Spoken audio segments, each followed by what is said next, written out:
Aegis Esports, good evening, everyone. This is the Vanguard League, and we are kicking it off live. Quarterfinals on the way here. Negatron, Cloaks, versus Gang7 right now. It is a best of 5 for everyone just coming and tuning in, and I am very excited. I am your boy Huey Yoshikage. I am filling in for the boy, and with me on the table is my best friend across the country, Mr. Moose, who is here a lot more than I am.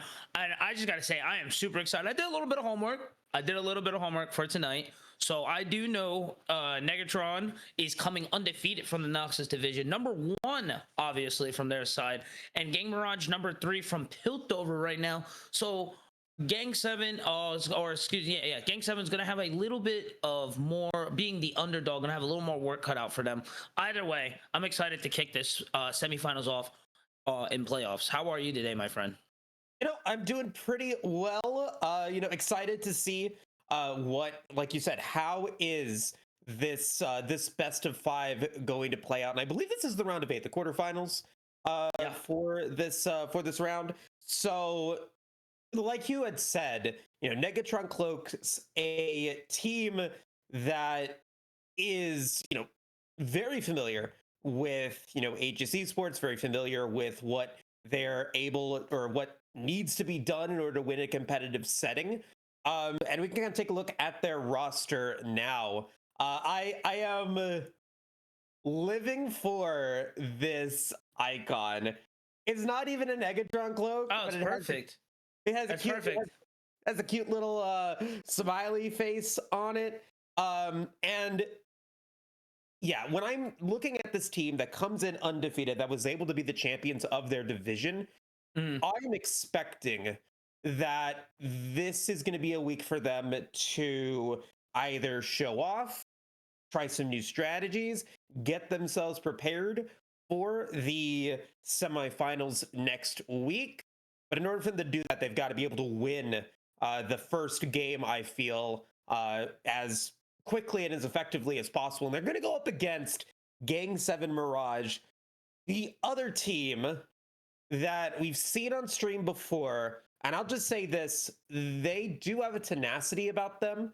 The players have been in other Aegis leagues before that cannot be understated. And so I am very excited to see what Gang7 is going to be able to do if they can make this underdog story that you were talking about. So it's, like I said, it's going to be a lot easier said than done. 8-0 right now for the side of Negatron Cloaks, coming out 4-0 out of their own league. Checking over on some standings here, I've seen some Rumble, some Pantheon, your regular Roars in the mid, Ash, Milo in the bot lane there for our underdogs there. And then for the top side, I'm seeing some crazy stuff here. We're seeing Jace, we're seeing Zyra, we're seeing Talia, and we're seeing the duo of the Rakan and the Zaya in the bot lane. But when we finish the game, these guys are coming out and finishing up with the Negatron Cloaks full 6. So it's a little hard to do a little homework and looking back when, we got a little bit of a troll in our guys. But it is exciting to see, and you gotta say that shows a bit of confidence there. You guys are doing exactly what needs to be done. You're handling business well across the rift, and you're showing as to why you guys are taking from the #1 league and now sitting at the #1 seed here in playoffs. And like we mentioned earlier, there's a lot of work for these guys cut out for them. Where do you feel Gang7 has the best way to kind of come into this game right now? If there's any chink in the armor of Negatron, where is it? Well, I don't think that it's going to be on any one player of Negatron Cloaks playing poorly. I think that even if someone does end up falling behind, you're going to end up still being able to build a team that is going to be able to navigate that and still be an effective squad. And that 5th person, yeah, that might be the player that doesn't have the big stat lines at the end of the day. So it's going to be on Gang7 to perform exceptionally well. And I think that is going to be happening through the mid jungle duo. Okay. I think, Sasuke, we saw them play in the last round of the regular season. I believe they really brought it to the to the members of Con, the reason why they were able to get themselves here into the playoffs to begin with, and I was very impressed with their performance overall. And you also have to have the jungle play well. You know, Optic Waffle, I think, has the opportunity to do that. I don't know how Soul City Warrior is going to do. I feel like that's always a bit of a coin flip when I see them play, but at the end of the day, you know, like I said, it's going to have to be down to them being the ones that are able to perform and get this job done. But let's go ahead and jump ourselves into the draft here, Huey. We've got some of those champions that you talked about that were maybe higher priority for Negatron Cloak getting taken away, that Pantheon, that Zyra. On the other side, we got some jungle, we got some mid presence, a lot of physical damage, a lot of knockups getting taken away as we jump into the B1 pick. So what we like to call it from me and my boy Sekio, whenever we cast, what we like to call it's the go buttons. Right there in that first round pick, there was a lot of go buttons taken off there. You have the Cataclysm from J4. You have the knockup ult into Yasuo, plus the Wukong Cyclone. That is disgusting right there. You also have the turn off turrets volley bear there. And it seems that G7 did some homework as well too, taking those target picks over onto the Zyra and Pantheon as well too. Again, very high explosive burst characters there. So I'm excited that G7 has taken this game very seriously. They've done their homework, they've done their research. They're like, look, this is not what we want to deal with right now. Let's get what we want to be comfortable with, as we see as they lock in onto the Ashe. And Negatron Cloak gonna just continue moving forward here. And yeah, just gonna pick up the Taliyah for the mid lane. You mentioned a little earlier, this is where it's gonna kind of explode, and this is a good pick here for the Mel. Might be a flex into the support, but I feel like this is going to be our mid lane battle here. Yeah, no, I agree. Taliyah has definite problems with mana in the early game. Mel could potentially exploit that, maybe has the opportunity to roam with their mid laner when you get those early dragon or Void Grub skirmishes. And we're pairing up the Taliyah with the Ashe. We're also seeing the Kaisa come in as well. You know, Negatron has done this composition before, this sort of ultimate go button strategy. Paranoia lands, followed by that killer instinct, followed by a Weaver's Will to separate everybody. You're going to be putting yourself into a really tough spot. Rom is going to be that pick. So now we know that the Mel is not going to be going down into the bottom lane. I'm curious to see if Gang7 now is going to try to ban maybe the Shen top side, or maybe even if the Taliyah is going to be going top and we see the Orianna really just round out this kind of ball delivery system. I don't know. I would like to see a little more bulk on the side of Negatron Cloak. Just not even with the name alone itself, but they do have a lot of damage, but they don't have that front line there. Braum being that pseudo tank, going to be able to soak up some damage with the Unbreakable, plus just him getting his innate passives, plus his health and damages there. He's going to be fine for the most part. So I kind of want to see a little more bulk here for the boys on blue right now, as we do kind of close this out. There was a little more top lane focus there. Jace and Renekton going to be taken out there for Negatron Cloaks, and it seems Gangplank as well too for G7, but going to take out another focus there, taking out that Rakan, taking a lot of that let's go button. I like that. Just kind of want to slow the game down to their point. I like that they have another pass or another option here. They have the split blush option now unlocked online with the Jax pick. So interesting. It's not a full 5-man wombo combo, but it can become a full 5-man if need be. And just in case things go really bad, all lanes fail, as long as Jax is on top, he can just split and kind of force Negatron Cloaks to kind of have to come out top and just kind of have to take away some of that power that they gain if things go wrong. So I like where G7's mindset is right now. They're thinking early, they're thinking in the middle, and they're thinking for long game too. I'm not convinced yet that this Jax is going to be topside. It could very easily be going into the jungle here as the Mbessa gets locked in. I think that that's still a fine matchup for Jax, as long as they don't get ganked early on, especially with a Nocturne. maybe not going to be the easiest opportunity to go after a Sure. striked Jax. So I think that he should be okay unless they lose in the 1v1.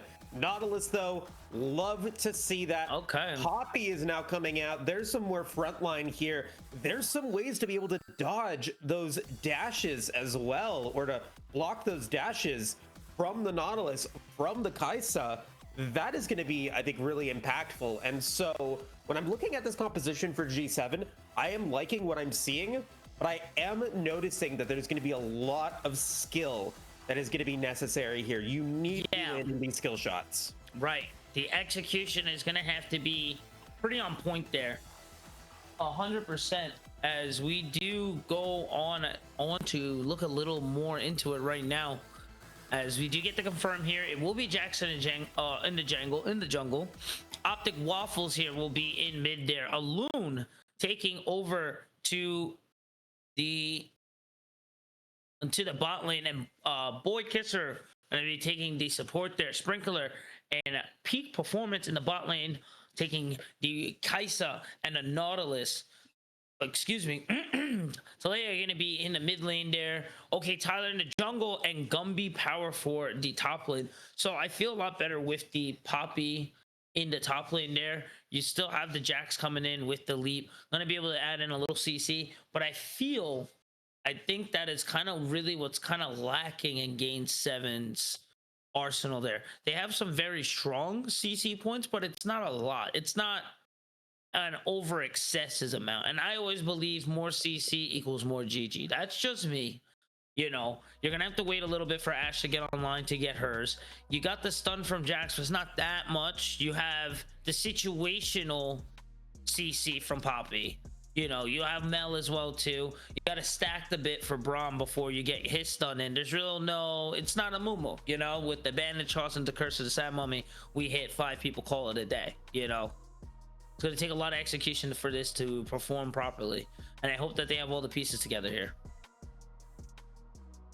Okay, folks, let's go ahead. We're going to take ourselves into a quick break with the spectator delay now started. Before we go, want to give a quick shout out to our partners for today's show, and that is Zen Market. If you ever wanted an exclusive toy or item from Japan, Zen Market is your place to be. They've got over 1,000 shops that you can choose from.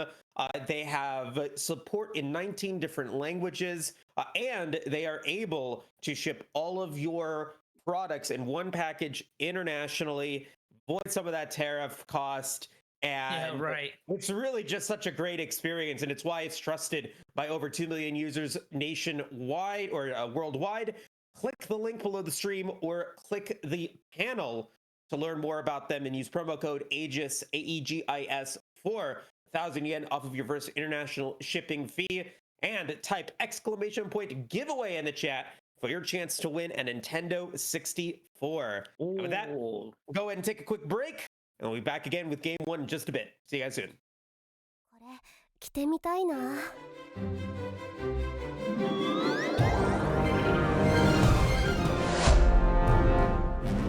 ここだって衣装の数がこんなに。迷っちゃいました。ウィッグをお探しです。リボンの種類が豊富なんですよ。見ます？鎧はいかがですか？空のことを助けなあかんのに。待って、いろいろ教えてくれるのは嬉しいけど、大事なのは空。このキャラのアニメ版の衣装が欲しいんだ。サイズはこれ。ウィッグは大丈夫。うん。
And we are back, ladies and gentlemen. Aegis Esports Game 1 on the way. We have the unstoppable, the unbeatable Negatron Cloaks on red side or on blue side. Gang7, the underdogs, the ones that really need this dub right now to really solidify their spot in the playoffs and to show, hey, we can knock down the titans of this playoffs right now. I am excited. I am your boy Huey. With me is Mr. Moose, and my gosh, man, it's gonna be a serious one. We didn't really get into it so much. How did you feel about both teams? If you were a betting man, where would you put your money down onto this game one? Well, I'm gonna bet on the team that might be able to get Sasuke to use their flash. They're gonna lose a nice chunk of their health, and they're actually gonna back, so that might delay them from being able to get on to the rift, onto their first camp. And no, they will not be able to go back, so could have a little bit less health moving into their second round of monsters. But something else that I really wanted to point out that I really liked that we saw from Negatron doing was Peak Performance and Sprinkler. They defended the Raptor camp so that they weren't able to, or they did not get boarded, and that's really, really strong for them. It's going to allow for Kyler to be able to get the first camps, get their level 2, be just fine, and be undetected. Yeah, no, that little bit of information helps so much, especially when you are in such the higher upper leagues here. That little inch can go so far in these games here. Any little bit of advantage, any little chink in the armor can make and break an entire series. With that being said, right now we're checking over onto the mid, looking real quick. Excuse me, at the masteries, nothing too crazy to say the least. I do enjoy that Summoners, the Unsealed Spellbook has been kind of a random pick now in between supports and things like that. How do you feel on that one coming in, I guess, into the competitive league now? Oh, I absolutely love I love that supports are now using that Unsealed Spellbook. It allows for them to rotate around the map a lot more, and I think, you know, one of the big selling points of that Summoner spell in the early game is to be able to roam into the mid lane, be able to go and help your jungler, and then if your team decides to go for that 6-minute shift towards topside to be able to contest those void grubs, it means that, you know, Sprinkler's gonna be able to stay on the map a little while longer and then teleport back over to the wave to defend against their AD. And Peak Performance on this Kaisa, you know, I have no doubt that they're going to be fine in a 2v1 situation if they need to, or if they want to try to go for one of those fun plays. Nonetheless, let's go ahead and take a look at what we're seeing here at topside, because Steel City Warrior is putting in a nice chunk of damage on to the tower. And at this point, you know, Ambessa doesn't have that much damage as of yet. They both go for the Jordan Shield, and so Steel City Warrior having that advantage.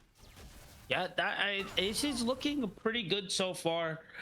Coming out of the gate, having the gold tied up so far is all right, but they're holding their own right now. Nothing crazy is, to say the least, right now. No one's really getting too far out of control.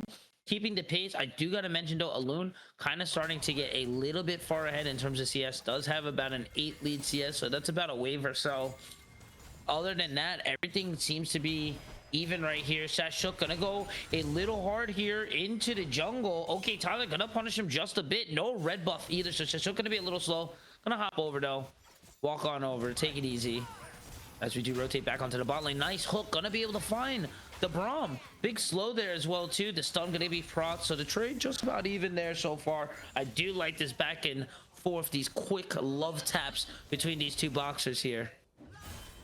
And that's the, I mean, that's the mark of a great Braum player, right? Is you have to be able to land your Winter's Bite. And Ashe is one of those champions that can very easily follow up with that, so then you're able to get that concussive blow stun. My biggest critique of Braum players is you have to land your Glacial Fissure, and you have to land your, you have to also land your Winter's Bite, that slow into that stun. If not, you are really, really limiting your effectiveness in the lane. And I also want to point, or even in team fights as well. And I also want to point out that that alt, the Taliyah player in the mid lane, really good job at navigating the early game when they had little mana. They didn't feel threatened. They were able to get back, pick up that Tear of the Goddess, and now those mana issues will be a lot less. We do got a nice dredge line landing. Oh, nice. And Tail gonna get the rotated round two. Loon in danger right now. Gonna get knocked back. First blood going to land onto blue side right now. Boy Kids are in trouble. Gonna have to flash, but I still think the damage is available to flash. Follow for the sprinkler. That's gonna be a clean 2 for blue side right now. Insane. But that's a commentator's blessing for one of my favorite champions in League of Legends.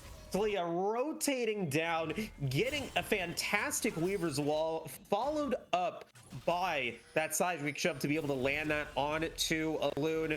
Boy uses all the summoner spells. It's not going to matter. But the big benefit of that is now your mid laner is going to be so accelerated in this game. That is a lost chapter, as well as an amplifying tome, as well as already having that Tear of the Goddess public execution though in the top lane. Gonna take it up so far. Gumby gonna take a bit of damage there. Gonna take the follow trade there. GT on the back foot from that bot lane shenanigans, but are gonna rotate onto this first strike right now. I think they're going to get it uncontested right now either. I do gotta mention there, you saw the lost chapter. You see the tier locked in over for a till. It was a fantastic roam. I just want to touch up on that just a bit, as we do see red side secure that first strike there. I feel that a bot lane was doing great, and with that rotation there, it just kind of evened things out, kind of nipped that in the butt real quick, and it was just like a quick check like, hey, look, you were doing pretty good. And I feel as long as they continue following this, ooh, the flash knockup, big CC, 2 tower shots, gonna push Gumby far back there. They're going to have to take a few steps back, gonna have to respect that Poppy there, who is kind of low on mana, but at that 50% health mark, they should be able to win this trade out. No public execution available as well either. Optic Waffles both going to take the trade there. That seismic shock going to, I'm pretty sure, hit as we rotate into the bot lane there. Just going to get a few trade pokes here underneath the tower. Again, just some very back and forth, no full committal from either end. And you can tell these guys has a lot of practice from each other. They know what's going on right now, and they are both ready to bring it down for this set. Almost the 8-minute mark. Kyler, this Nocturne, going to finally be able to get to that level 6, that paranoia, with the opportunity to go forward here onto Steel City Warrior. You said that they did have a lot of mana, and now here's the engage onto it. Paranoia is going to pop. They're going to be able to get the fear, and now that's going to be power coming in with more damage, and that is going to be a kill for Gumby, and a nice flash from Alt-Yul to be able to avoid getting hit by a Loon's Enchanted Crystal Arrow. Flawless execution in this early game by the Negatron Cloak players. Oh yeah, very close right now. Very very intense onto the top side there, as that's exactly what they need, and they're just going to continue pushing forward at peak performance, just putting on the damage right now. But finally a reversal coming in right now. A lot of damage on to Alt. They will get shut down, but not before Peak Performance is able to get so much out of that one. Great ultimate from Optic Waffles to be able to take out Sprinkler, but can Peak Performance finish the job? No, they cannot. Optic Waffles is now getting themselves 2 kills out of that one, and a shutdown goes over to Sasuke on the Jax. Big money going back into Gang7 Mirage's pocket at a critical moment to stop that snowball. The snowball was starting to get out of control. It was starting to become, honestly, a huge fire, but it is starting to simmer down just a bit, but it is still there. They really kind of start to set the pace here, as we see Poppy going for a dive right now. Steel City,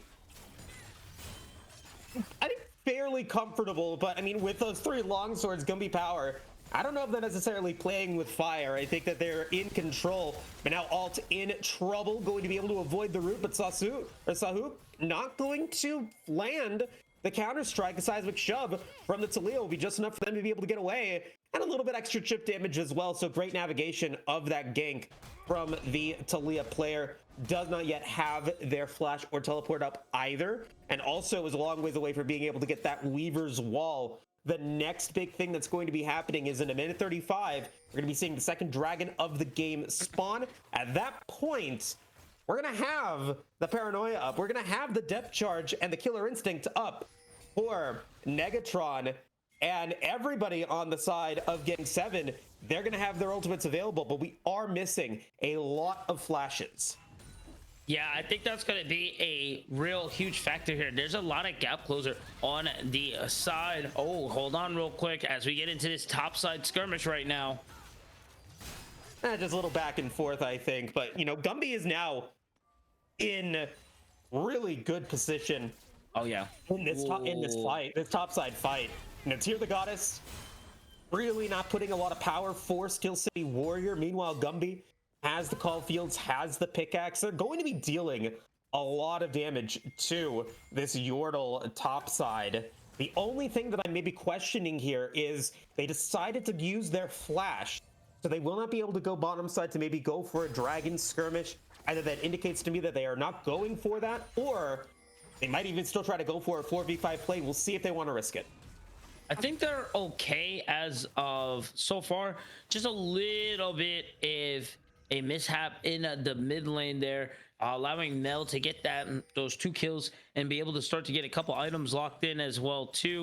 Going to be able to see the torch locked in on her side there. I still feel the edge still is falling to the #1 team right now, as we do start to see this river skirmish going on right now. TP's knockups going all over the place. Yeah, Engage is going to be kind of whiffed here for Negatron, but a teleport from Steel City Warrior was ill-advised. Steel City Warrior is going to go down, and now this is going to be a 4v4, as Kyler's now going to be in trouble. Optic Waffle is going to go into killing 3. That is their 3rd death. Boy will be able to flash away to avoid getting killed by the rest of Negatron, but then they dash in. They're going to get stunned by the unworked ground. And Alt is taking a lot of time before they go down, and they might actually be able to get a kill. They're able to get up to the hook, and they might be able to get a second. No, they won't, not yet. Aluna's gonna try to take out this Talia. No, doesn't matter. Wow, this Talia is insane. Wow. And then we get the shutdown on Optic Waffles by peak performance. That ends up being disaster for Gang7. We said it a little earlier in a pick. It's just an issue there when you don't have a lot of CC to follow up there, and that's just was lacking there. The damage was there, and just not the full execution. That was another thing we touched on in our opening here of the match. It's just it have to be go near perfect right now for this to happen, and right now it's just not happening for the side of G7 right now. As you can see, 9-4 right now, almost a 3k gold lead as we do break down to this 13 minute mark right now. I don't really know what they need to do right now besides slow down the game right now, as we do see it's going to break out over into the dragon pit. Ultimates are not yet available for the side of Negatron. They don't have the Weaver's Wall yet. They don't have the Killer Instinct up, but they do have the Paranoia, and I love that Paranoia to be able to stop Gang7 from being able to go into the river. They don't know where anybody is. They're in the fog of war, and that is going to allow for everybody on the side of Negatron to be able to get away. And I also want to point that out as well. We're talking about CC. I got to point this out. Alun once again missing another enchanted crystal arrow. When your CC is conditional on being able to land it, it's gonna put you into a really tough spot. No, 100%. You actually are the one who mentioned that earlier, that it's going to take a bit of skill to make sure that this very potential, very needed CC for this side lands. It's not for free. It's not a point and click CC. You need to land it. And Crystal Ice Arrow, as a short cooldown as it is, it's not going to be there all the time that you need it. So when you do have it, you got to make sure that it makes a point there. And like you mentioned, that was the multiple time again that this happened. Gumby looking for that unstoppable, finds the public execution right now. The wall gonna force the flash over. Break boy on the trouble, keeping up the shield right now. Alun gonna get the volley going right now. I think they're gonna have to try to retreat back there because they're able to hold themselves up right now. And here comes the 4-man skirmish for the tower dive. Rift Herald is spawned, but it looks like Gumby Power and Alt are taking a lot of time. So I hope he's going to be able to get the stun, which will allow for Optic Waffles to get a shutdown. More money going into your Mel's pocket. This mid game is going to be explosive. I said the jungle mid lane duo of Gang7 is going to be the team that needs to, I think, really pop off here for Gang7. And I think that they're doing a relatively good job. Optic Waffles especially, that 4-1 stat, I believe getting 2 shutdowns onto Alt is impactful. Meanwhile, though, with all 5 members going after only 2 of the Negatron Cloak members, they're going to be able to get that Rift Herald, and now they're going to be pushing forward, getting a little bit of damage onto Kyler. As the Paranoia is going to get popped, another Enchanted Crystal Arrow misses, and Kyler, I think, is going to get out. Man's just going to turn off the lights real quick and just skedaddle on out of there, get himself out of there. Able to pick up a camp and a half there as well too. So overall still plussing. That 3k gold lead being the biggest right now of the match between these two hasn't extended much more from there. So right now I think what we're going to see is a quick pause here as we get into this skirmish right now. Fair trades here from Talaya. Steel City kind of has to respect it. Has not a lot of resistances at all to anything. Just has a little bit of health in the pocket there. So yeah, you're really starting to see some of that damage from Matil starting to come out. Yeah, and we only have a 3,000 gold lead, but you have the Dragon, you have the Feats of Warfare. Those are going to be adding to your stack counts, and they're really not listed on the amount of gold that you've received. And I think we're also noticing, you know, the gold difference starting to be impactful here in the mid lane and in the bottom lane, especially. You've got an almost 2,000 gold advantage for Peak Performance, who's currently 3-1-3 and has a 30 CS advantage over Elu, who's currently 0-3. And it looks like that gold lead is going to increase some more. Optic Waffles could potentially be in trouble as the Rift Herald is going to drop. Tyler does not have Paranoia though, so I think it's just going to be a Rift Herald take. Yeah, I mean, this is a fair take there. I do like the aggressive approach here. Check how the vision is on both ends there. The tower going to fall right now. 5-man rotating. Boy Kisser kind of in trouble right now. Ashahook gonna push forward here. I don't know if the full commit here is needed from G7, as we still only have about a minute left for the next streak. I think they should play it the way they are right now, play it a little slower, and wait for next objective to come up before we get a little crazy here. I'm surprised that we're not getting the Kraken Slayer build from Alone. They go for the Yintals. I mean, it's still a fine item, but I know that, you know, colorcasters of the past have really said that going for the first item Kraken Slayer might give you that extra power in this mid game, and it's going to allow for you to be able to shred the Nautilus so they can't get that second round of cooldowns off. And with Gumby and Kyler being the ones that are going in relatively weak, I think that that might have been a choice for them. But nonetheless, Dragon now spawning in 7 seconds. It looks like we have Gang7 on the scene. I don't think that this is a Dragon that they absolutely needed to take. Enchanted Crystal Arrow is going to land onto the Nautilus, but now here comes the Paranoia into the Bo5 members and a complete collapse of the Gang7 squad. Double kill for Gumby. Make it more. That's as it, all baby. 5 go down, a triple kill for Peak Performance and an ace for Negatron, making game 1, I think, all but assured for them. The 5-man Kasanti emoji said it all for me right now. And that right there shows you the power of Negatron Cloaks right there. Insanity. The reposition from Killer Instinct just to run it all down, take all 5 members off the board, to now rotate onto second, the third drink of the game right now, but second into their pockets, to now extend that lead to an 8k gold lead, where we're about at that 10k threshold, where it is just near nigh impossible to come back. We're only about to hit the 20-minute mark in about 20 seconds. So this is a substantial lead right now, where I seem League of Legends plays a little longer than 20 now most days. So to have such a huge lead, this is scary to be.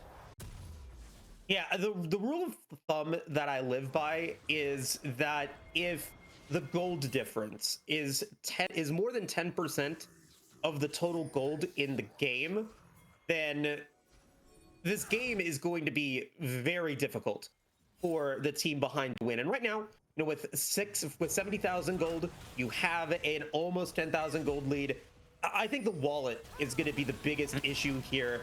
They're going to be able to just run around the rift super effectively. There's no chance that Gang7 can defend this Otacon. They're going to be able to get a consolation prize topside for that tier 1 tower. But again, adding more stats to everybody on the side of Negatron Cloak. 3 items almost about to come online for alt. You have almost 3 items for peak performance, and they're going to be able to get those upgraded abilities. All of this is just coming up. Negatron Cloak in game 1. Oh yeah, everything. You could even say the macro was a little off in the beginning, allowing, G7 to get the first straight there. But honestly, the pace, the momentum just wasn't really there to say that it was a mistake or anything like that. I feel like it was just part of the game plan. Everything is up for them right now. No one really far behind on either sides. Items all over across the board. Feet of Warfare locked in. It's looking like they're going to try to commit to this tier 2 siege in the bot, maybe. But even onto the vision, everything right now is just looking really good for them right now. G7 gonna have to get to the drawing board right now. Is it possible for them to win this one? Yes, but the chances of it really happening are slim to none right now. They're gonna have to start focusing onto this game 2, game 3. So hopefully we can get to a game 4, 5 to keep this underdog story alive right now. Yeah, I mean, the benefits that we have is, Optic Waffles with 2 items. A multi-man ultimate is going to obliterate the backline if it does indeed land. And so there are avenues for Gang7 to be able to come back. And I think that, I said it earlier, their tenacity and their ability to make these really difficult games back into their favor is one of their talents. The big issue, though, is that we are starting to see the starving of gold coming into play. All of the neutral camps on Gang7 side taken by Negatron. Now they can take their jungle camps and be ready in time in 1:53 to go for that first Infernal Drake, and then go right to Baron, which is spawning in 2:18. They are playing into Negatron's game right now. And it is so tough and it's so difficult for them right now for them to kind of keep this afloat. So I don't really know what the out is right now, except for the turtle, lock in and really just bunker down the barracks and hopefully that they can weather through the storm. But this is a big storm coming to storm these gates here very soon. Yeah, I'm curious to see what the reasoning is for this relatively delayed push. It could just be because they want to try to go as effective as possible. Another missed enchanted crystal arrow, but alt is all alone. The way you come back into this game is to land picks, and yes, you will be able to get a pick. Only 50 seconds remaining until the dragon spawns. It will mean that Talia is going to be back on the map. But that is going to allow potentially for Gang7 to set up, as the Paranoid is not going to drop that fall by the public execution onto Mel. No way to land all that damage. Mel is dead. Peak Performance is going to be able to get another kill here. That's a double kill for Peak Performance as a Loon falls. But it will end up being a win for Negatron in this team fight. Once again, 4 members of Gang7 go down. They can go for this inhibitor tower. They might even try to go for the end. The mobility, the damage, everything right now just coming up for these guys. Insanity. There goes the second ace of the night right now. Aegis not even gonna look at the inhib right now, but after winning that 5-minute skirmish yet again and clearing that relatively healthy and well, this is just about everything is in the bag right now. Inferno spawn just up, and this may be the worst dragon for these boys here. In the terms of G7, because now the further Negatron Cloaks get ahead, the more damage that they're gonna do with these extra ability and AD damage that they're getting from the Drakes. Yeah, it's gonna be disastrous for them. And even then, despite, you know, there being 5 members ultimately down in that bottom lane team fight, it was still a 4v5 in favor of Gang7, but Negatron was still able to win it out, only losing 1 member in that 4v5. But now here comes what I had talked about a couple of minutes ago. They're going to be able to get that dragon, no contest there, but they are now going to see if they can get a play onto Negatron, but it's not going to happen, as P-Performance is going to be able to take out a Loon, Sprinkler is going to take out Boy, and the full squad of Negatron will take out Gang7. Another ace is going to be theirs, and that'll certainly be game 1 going to blue side, starting off this series with an impressive bang. These boys are undefeated. They left playoffs undefeated. They're still in playoffs undefeated. Right now, Negatron Cloaks going to take a strong game 1. Like I said, G7's going to have to get to the drawing board to figure something out right now, because this is a very, very clean Negatron Cloaks. And right now, I'm not sure what out is there right now for them. It's not going to be in game 1, and ultimately, I love that they put they had the Negatron Cloaks built onto the members that died. See, I said that. I said it. I said it. They I didn't realize it. So I went back, like I said, I did, you know, I'm feeling it right now. I did some homework. I went and looked back, and I was like, all right, so, you know, these are some cool champs. I'm like, what items are they using? And I'm like, Negatron Cloaks. And I was like, no way these guys are trolling me like that right now. Like, I couldn't see, because they must have got like a 4-man, almost a 4 or 5-man wipe, because almost everybody on the team had Negatron Cloaks at the end. And I was like, this is crazy. I thought it was a bug. I really thought it was a bug. But nope, they do it. We've seen it with our own eyes, ladies and gentlemen. It's awesome. It is awesome to see. That was a strong game 1, to say the least, for the side of NEC. We do have the drafts from, or we are in Fearless Draft if anybody, you know, is new coming in, and we can see the top. We can see the 10 banned already, and we see the 10 that are going to be gone right now. So we kind of have an idea where these guys, how they like to play. Where do you feel, how do you feel for that bot lane? I am not a fan of Ashe right now into Kai'Sa. I'm not a huge fan into it. I wanted to see a little more, I think, a little more firepower, I think. So I hope G7 has a little something more coming into the drawing board here. I just think the draft overall was less than ideal. You know, you have a Jax that needs to farm. You've got a Mel that needs to farm, and you really had no bridge to be able to give yourself that snowball in the early game. And once level 6 happened for Negatron, they were able to drop all those level 6s and get themselves those first early kills, which then indeed started that snowball. So nonetheless, you know, a very strong performance, I think, from Negatron. There's still 2 games left in this series for Gang7 to be able to bounce back. We'll see if they're able to do that. But before we do, we're going to take a quick break, jump into draft in just a second. We'll see you guys shortly.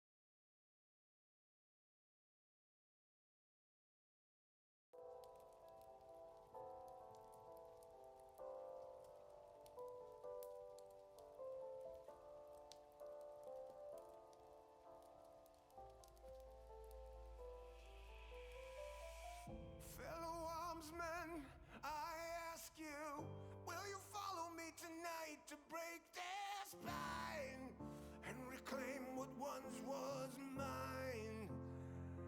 Those cravens backstabbed me, deceived me. Never shall I tolerate their crimes again.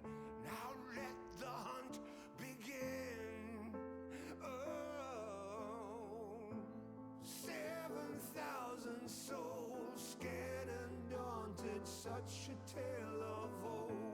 Not too long ago, this village was a golden scene of hope.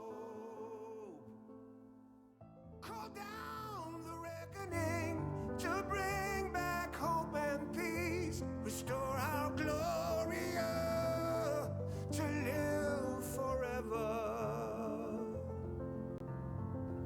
Bring down the dark regime. I know how to unleash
Ladies and gentlemen, Aegis Esports, we are back after an explosive game one.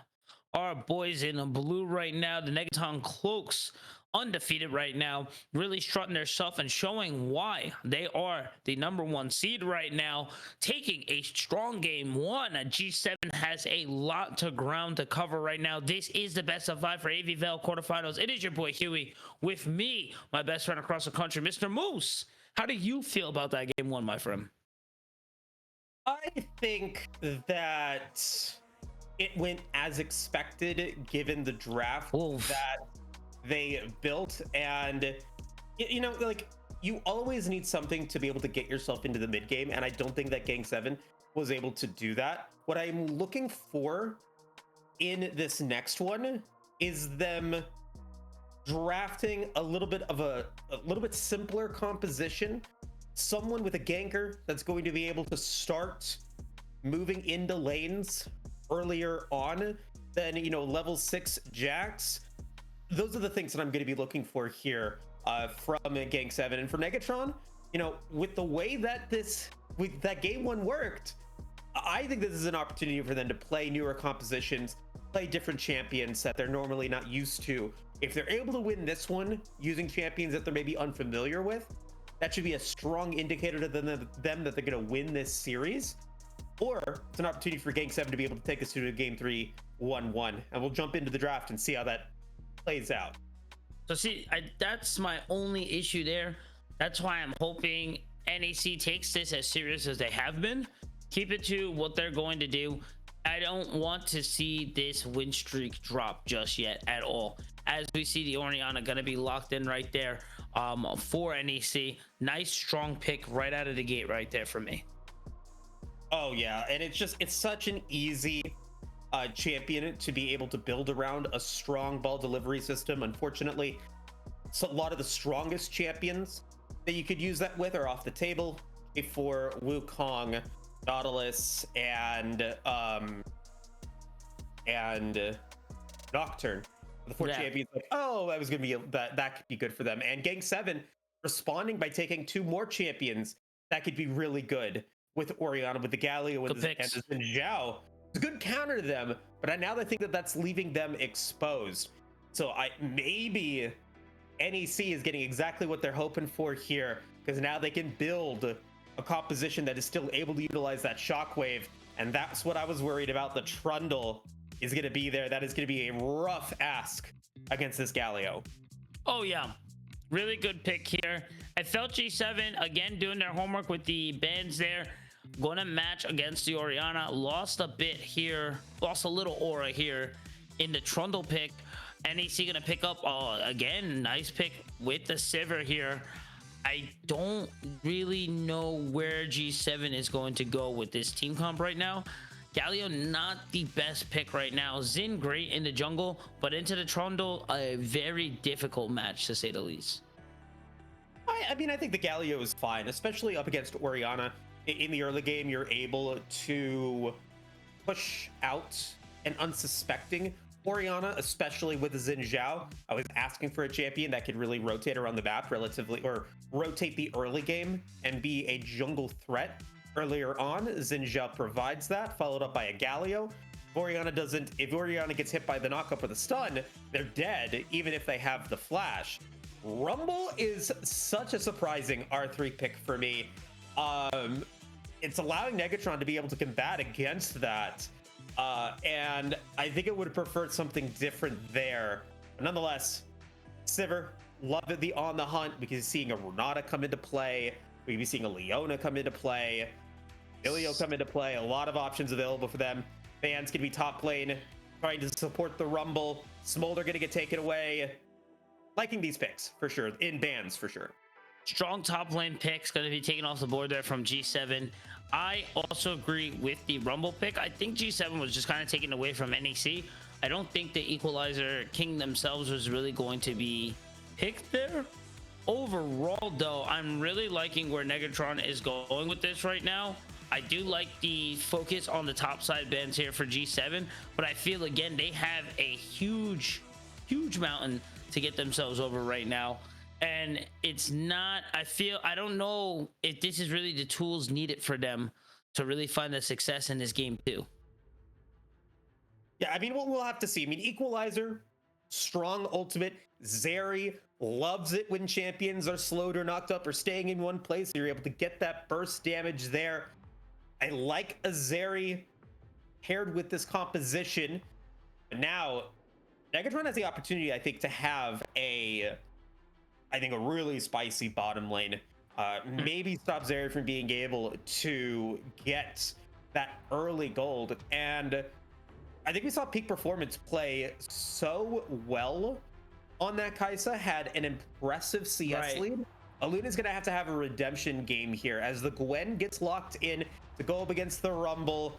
I think that's a solid choice because I don't think either of them are going to be able to die. And there's the Rakan that we had seen and you had seen in your drafting previews here in this game, in the series.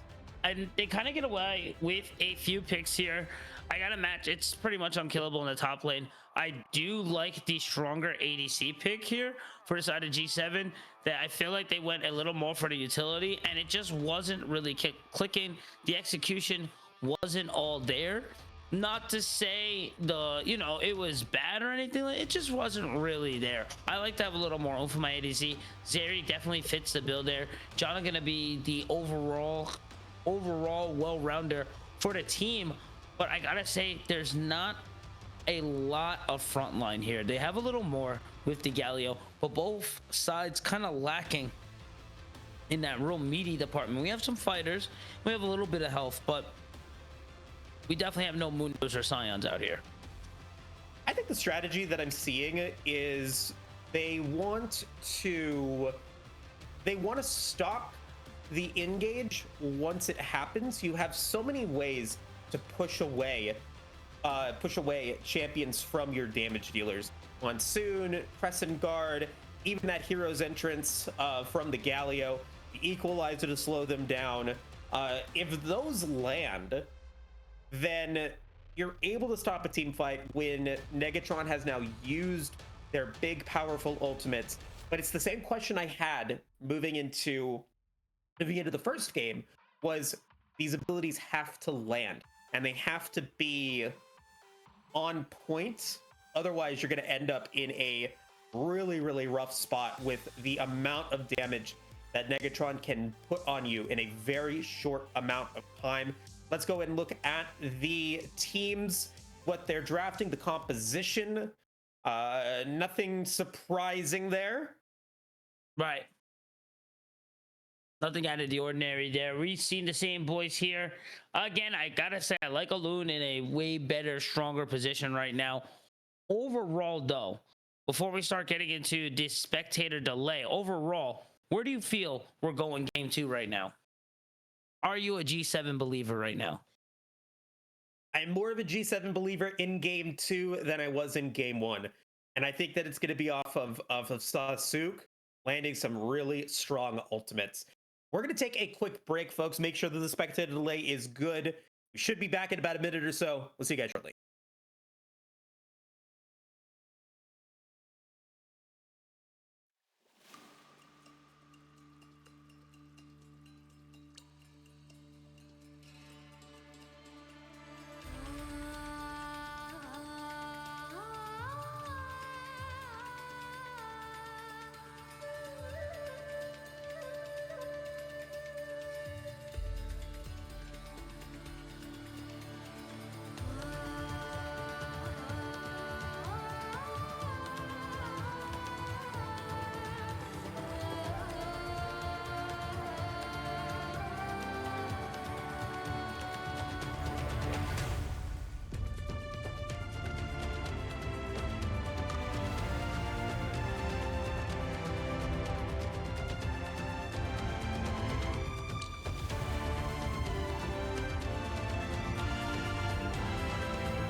Alrighty, guys, that was a quick break. We are back. Aegis Esport, Negatron Cloaks, Gang7.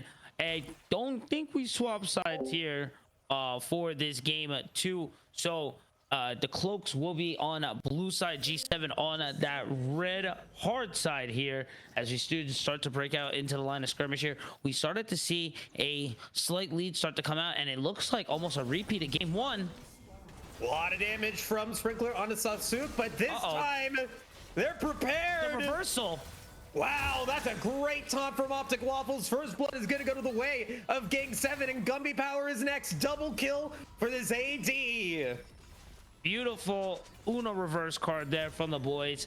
Very well played. I was very scared of that becoming almost a repeat, or maybe of what's worse, of what to come from game number 1. But yes, Zeri gonna take that too, gonna grab a call, some wards, and get back into that lane a lot stronger, feeling a lot better right now. That confidence boost has to be feeling pretty good right there for our boys in red.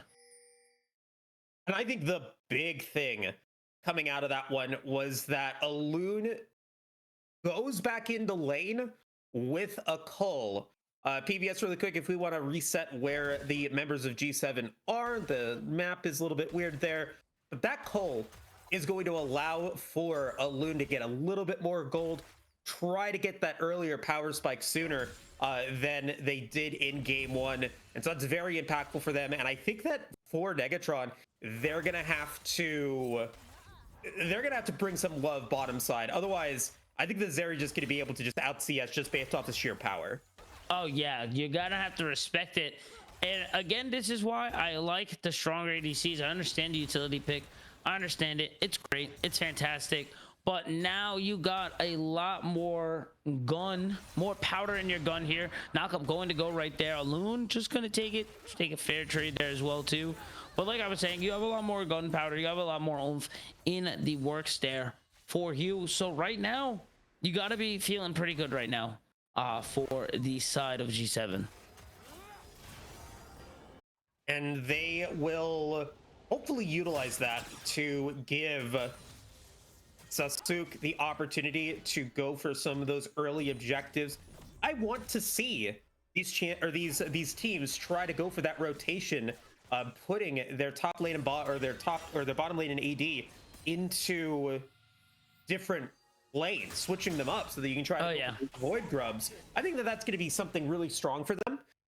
And the other big thing that I'm now looking for here from Sasuke is if they can utilize the extra gold that they got from that assist, be able to rotate around a little bit more and maybe get some of Kyler's camps. You know that they want to get to level 6 as quickly as possible. If you're able to take golden experience away, that's going to be a little bit harder to do.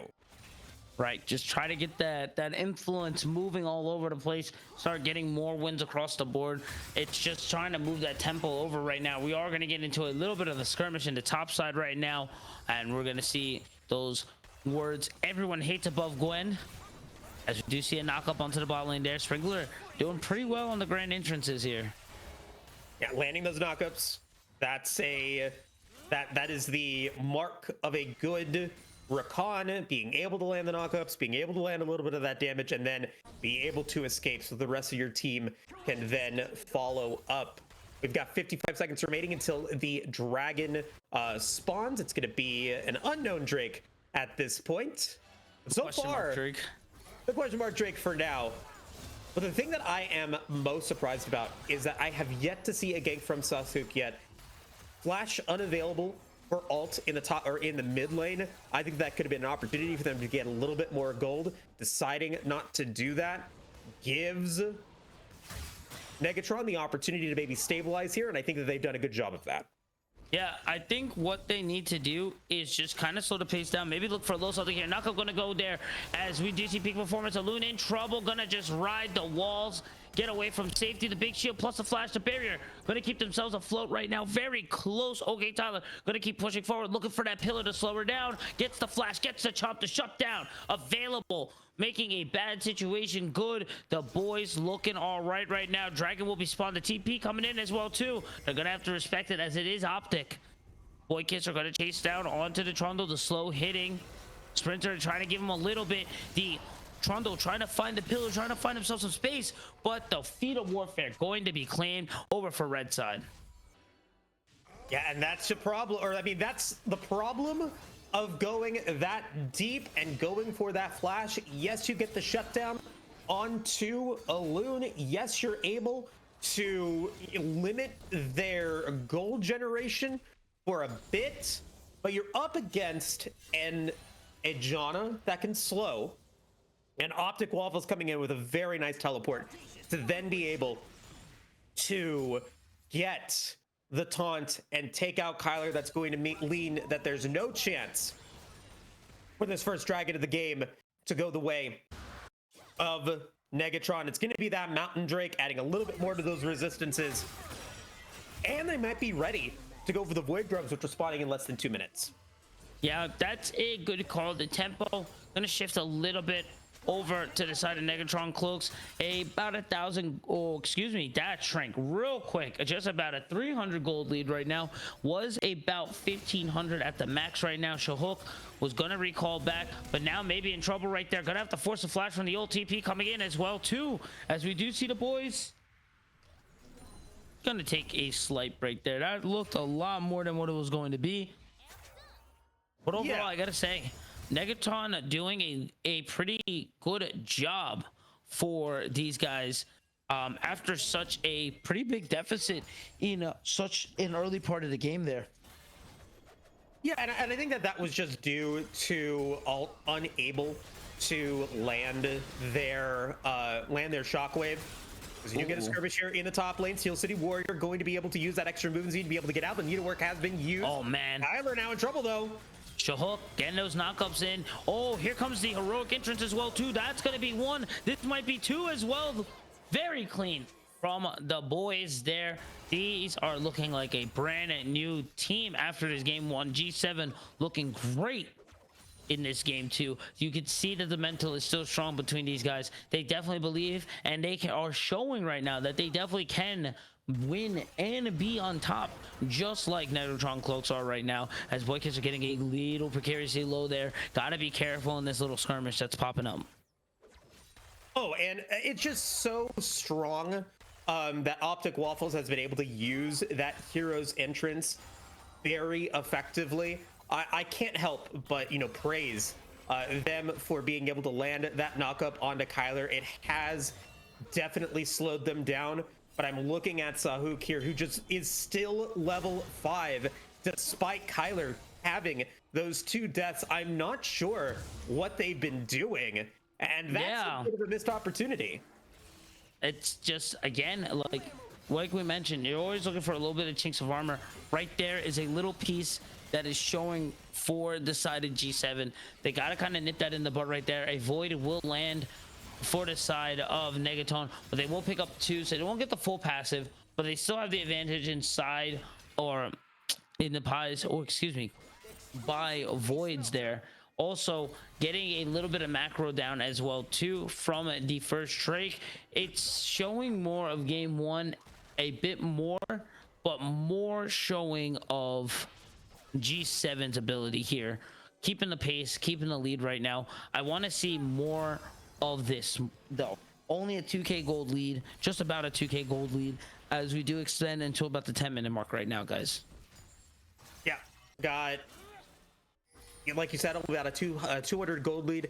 I want to point out though that your Dark Seal going to be taken by Optic Waffles. Ooh. I am very happy that we see that, especially since they do have those 2 kills. They've got the Bomby Cinder, so that they do go for that multi-man heroes entrance. They're going to be able to get as much damage as possible, and they have that magic resistance, that Spectre's Cowl, to be able to avoid a sort of one-hit KO from Gumby Power and Alt. Does look like we might be seeing a play starting to develop for this dragon. Noticing some warding missing on the side of G7 at the moment. Yeah, a little lacking there. I do kind of want to touch on Optic Waffles build here. For right now, everything is good. If things start to fall and crumble, that build can really be detrimental there, as you'll just kind of be stuck in between two items right now. So I really hope to see the end of an item soon.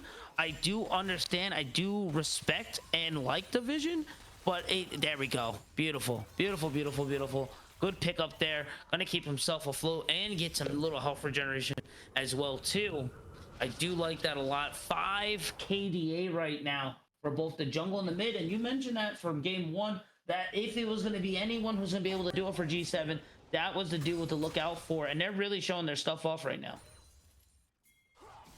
Now, with the gold lead, I mean, really coming in, I want to really highlight the power that we've been seeing of Optic Waffles, but we're going to be seeing a little bit more there. Man, that's Kyla dropping that subjugate. That's so good against a champion like a Rumble, because it doesn't matter if you drop the equalizer. The slow from that subjugate is going to be super impactful. Yeah, and you don't really build any resistances, so now you losing those little bit that you had anyway just makes it that much more difficult. It's just a little unfortunate that they were able to find, it felt like such an easy pick there with how everything is going right now for the side of G7, as we do see the second trick going to be picked up for the boys there.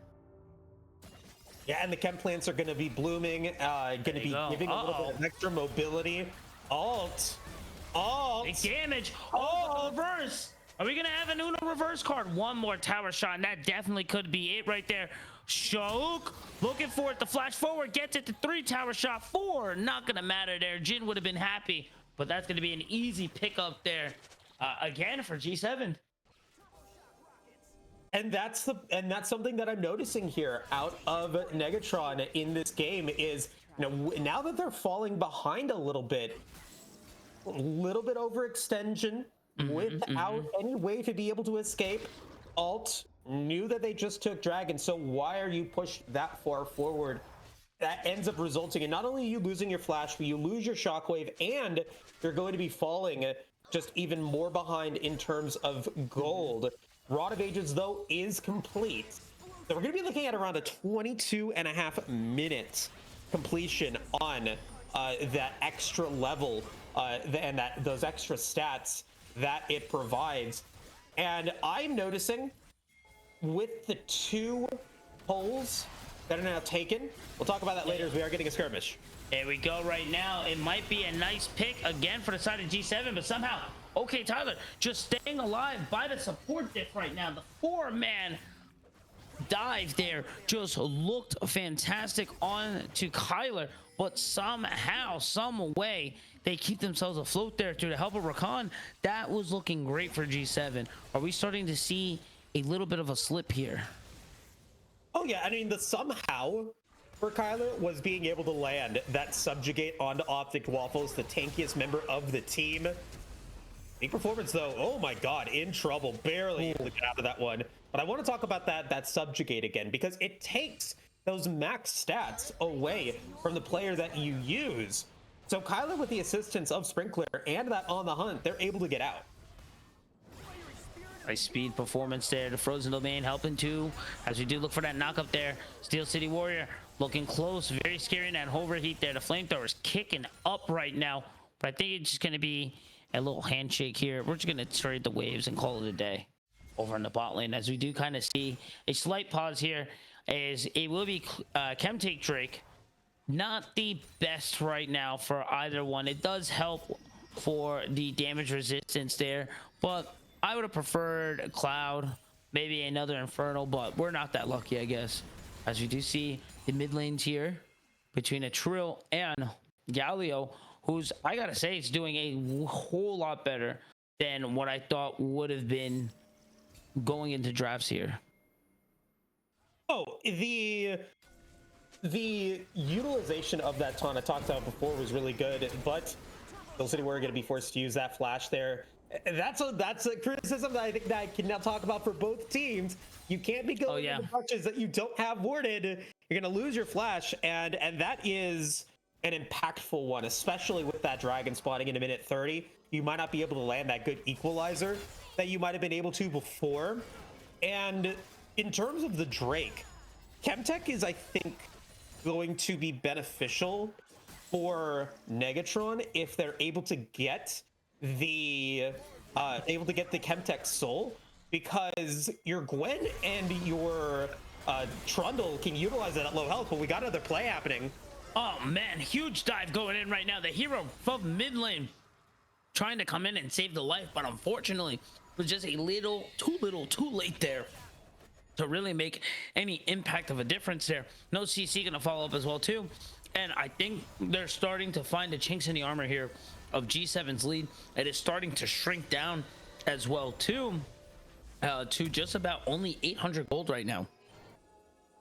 And that's a big problem, because you also have alt that is on that timer to be able to get that extra level with the Rod of Ages, and you've got both the Orianna and the Sivir building and trying to get the CS with that Cull, so they can be able to get that extra 300 gold, and so expect to see that gold lead shrink unless team fight goes their way.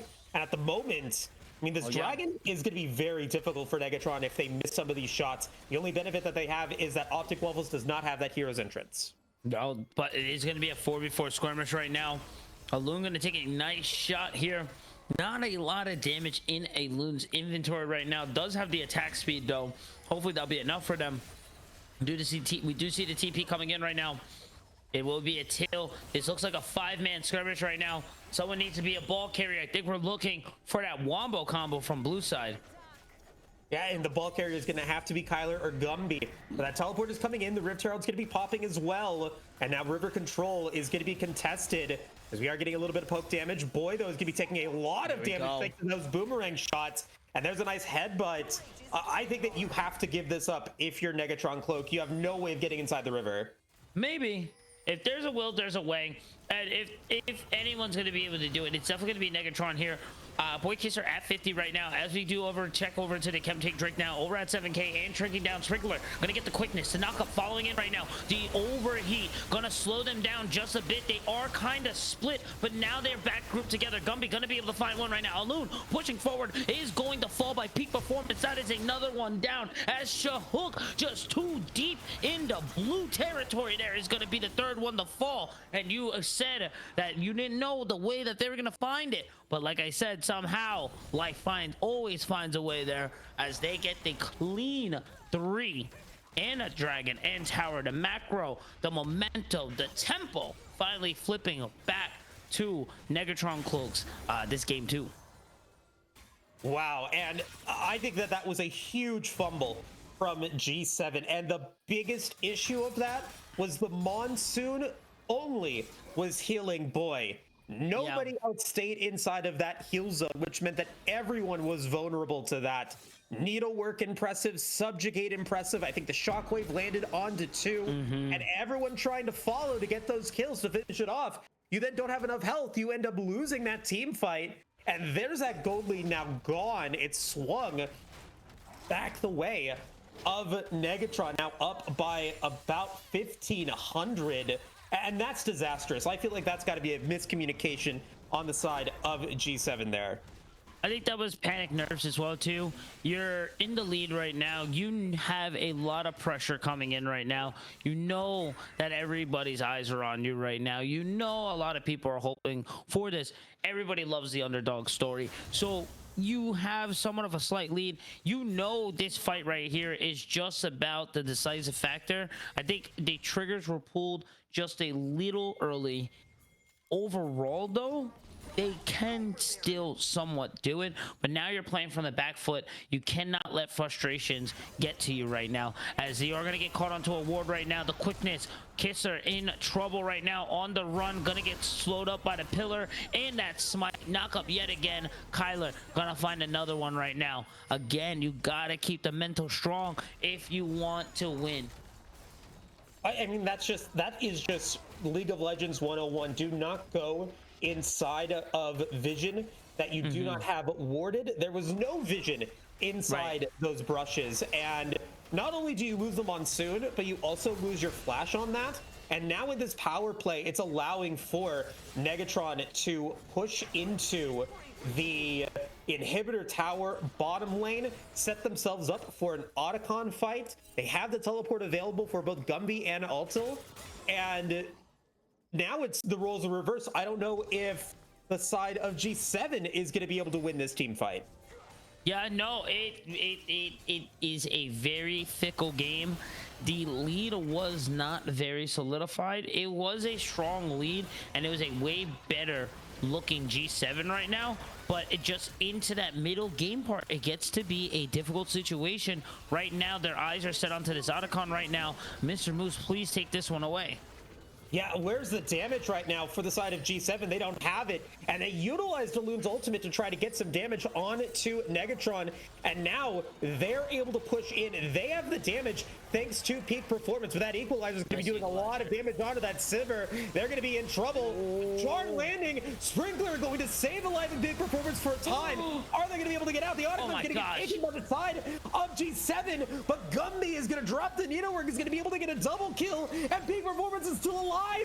Another ace for the side of Negatron Cloak. Sprinkler, the MVP. Not an ace, but close enough. My gosh, that might as well have been an ace there.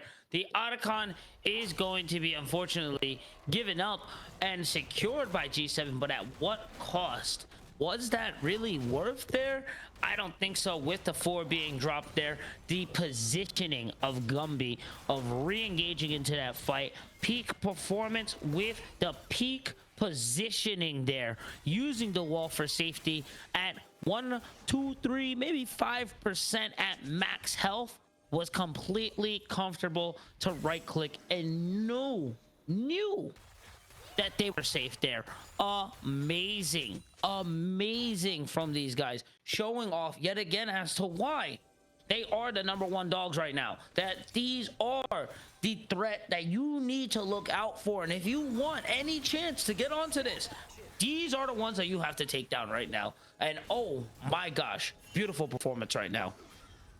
Yeah, you got that 22 seconds remaining until the next dragon spawns, but now you've got a 4,000 gold lead. The completed Rod of Ages for all. Yes, they're 0 and 3, but they somehow now have that CS lead. This is a dragon that Negatron can give. They don't need to worry about that, especially with Soul Point not yet there. And so now I'm definitely worried for G7. It looks like they're going to try to go for this team fight. We'll see if they're able to do it. Let's see as they go on to it. Optic Waffles in the front right now. 6K and going right now. The equalizer going to land just a bit. That was really off there. For Boy Kisser onto the Ultra Hook, just taking so much damage, is going to fall. Gumby on a rampage right now. The tower going to fall as well too, just from the way the middies are pushing. The shutdown going to fall onto Zeri there. The Sprinkler flash forward into the pillar. Wombo gonna slow these guys down. Peak performance with yet again the peak positioning. Gonna find 1, gonna find 2. Not as clean, but that's gonna be the 3 to 4 for the side of yet again, Negatron Cloaks. My gosh, these guys are crazy. Crazy indeed. I think that's the way to say it.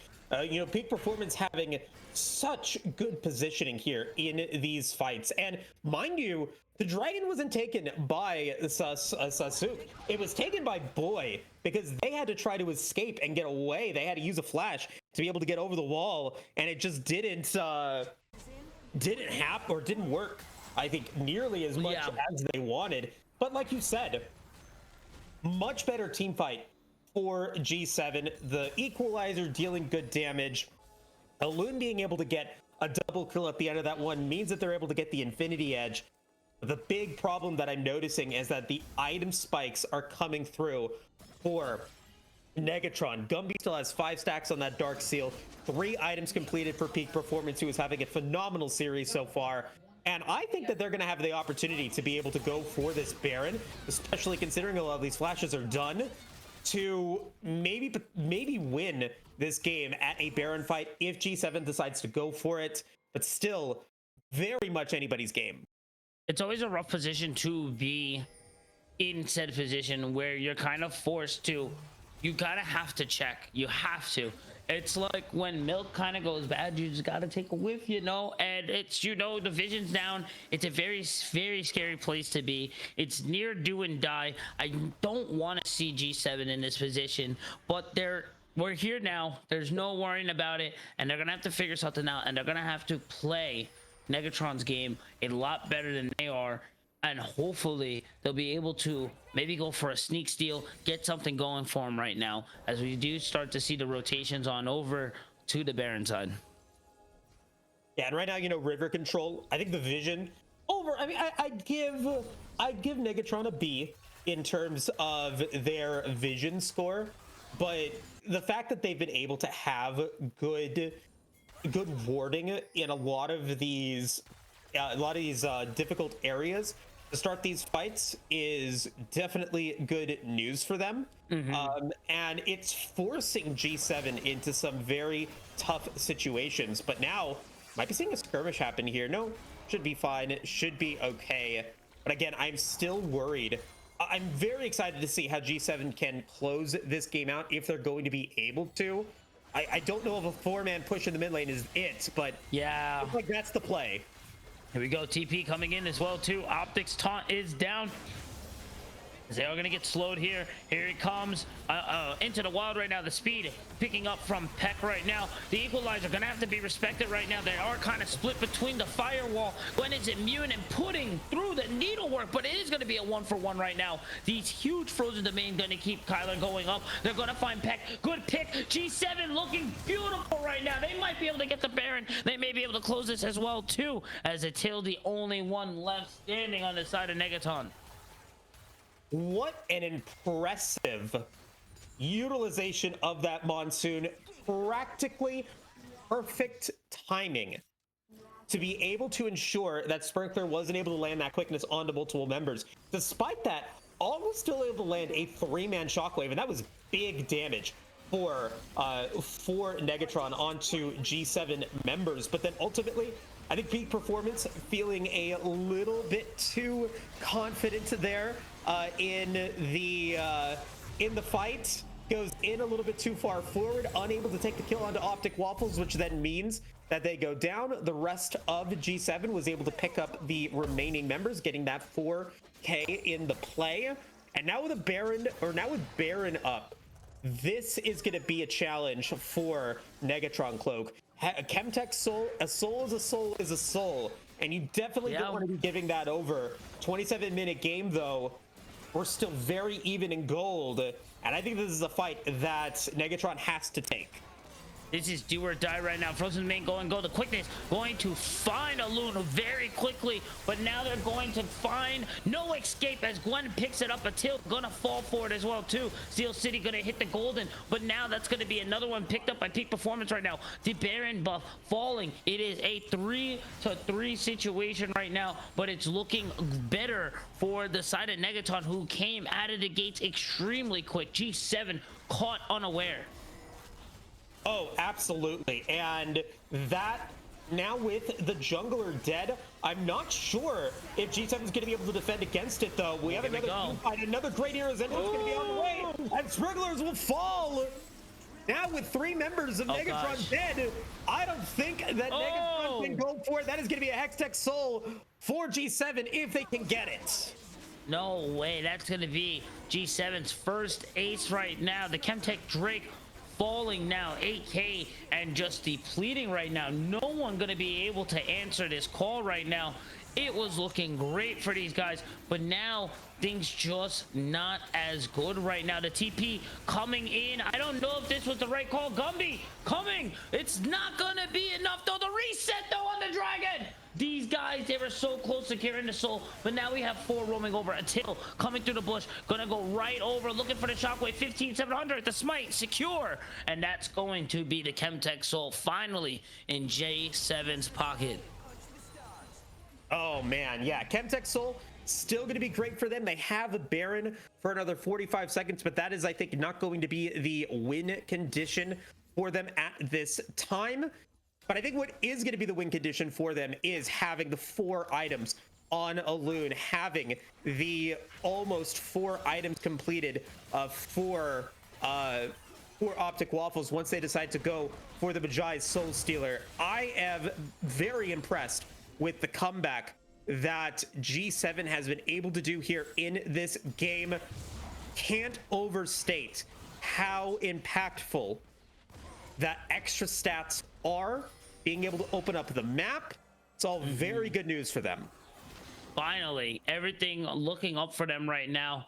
Looking great as this 4-man roaming towards the, before the soon-to-be Baron in about 3 minutes. I do like the vision here also covering the dragon or the Baron pit, and just covering the exits and the entrances as well here, as we're gonna get a pillar there. Steel City a little split between the team, but no worry. Harpoon going to knock up, going to whiff just a bit from Sprinkler.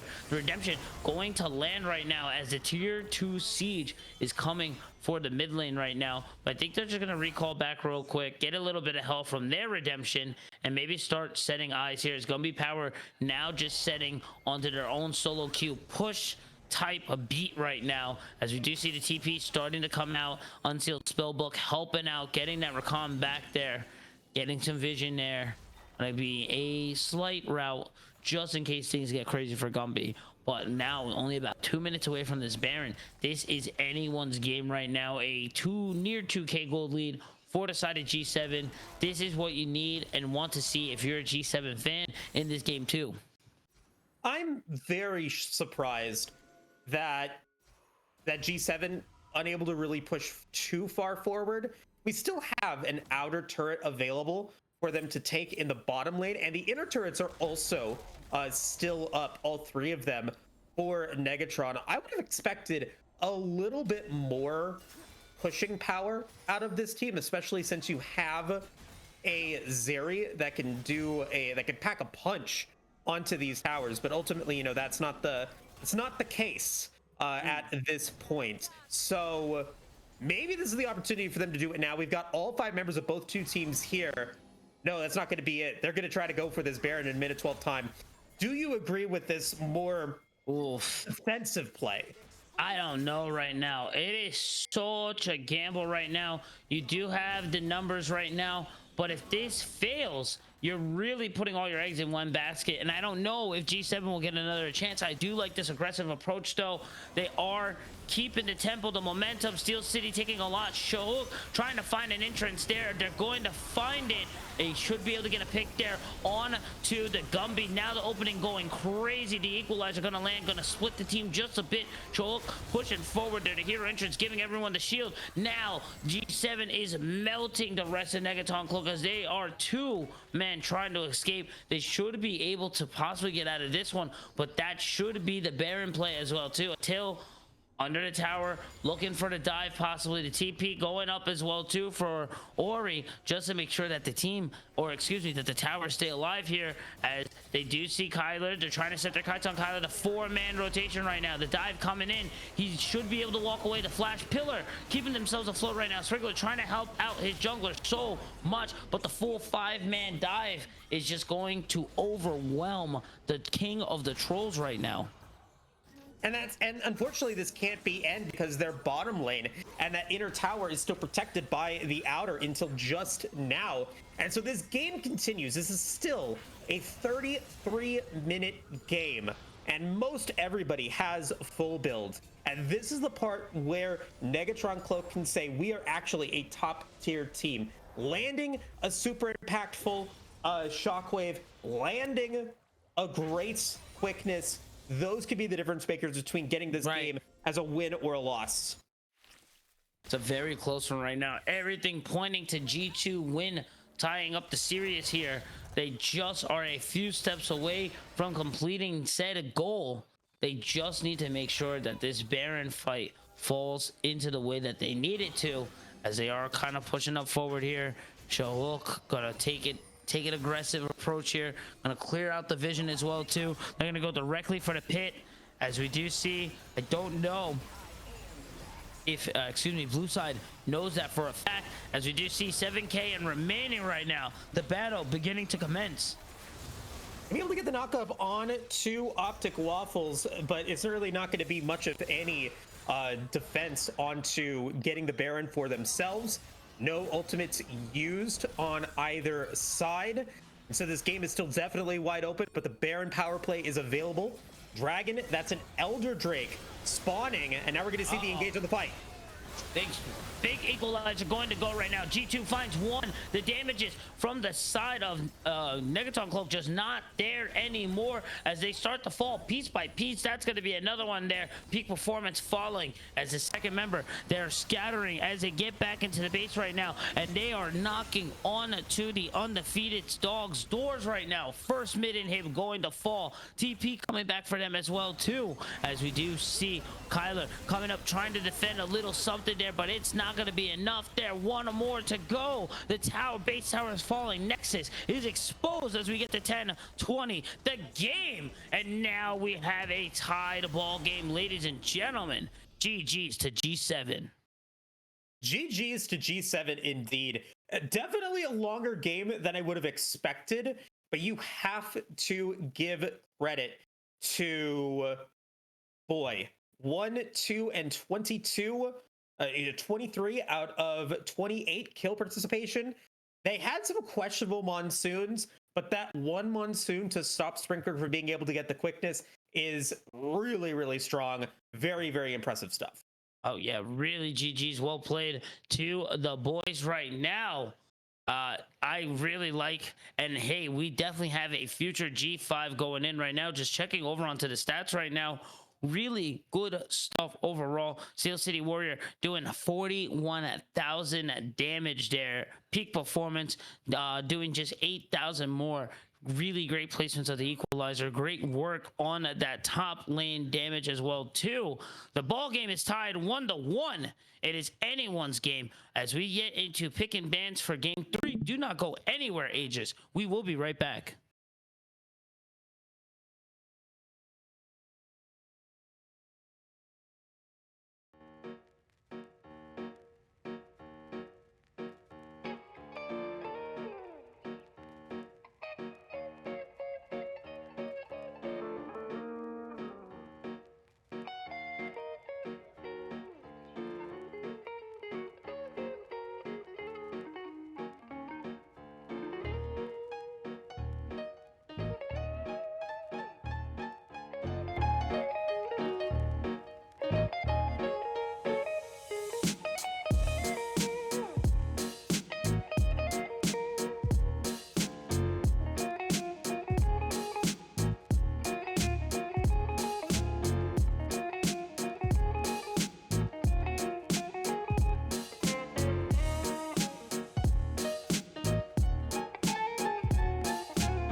Tell me where do I go? Tell me where do I take us? Your heart is starting to slow.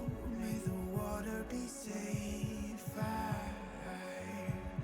As I dive in, bloodstains washing underneath the waves.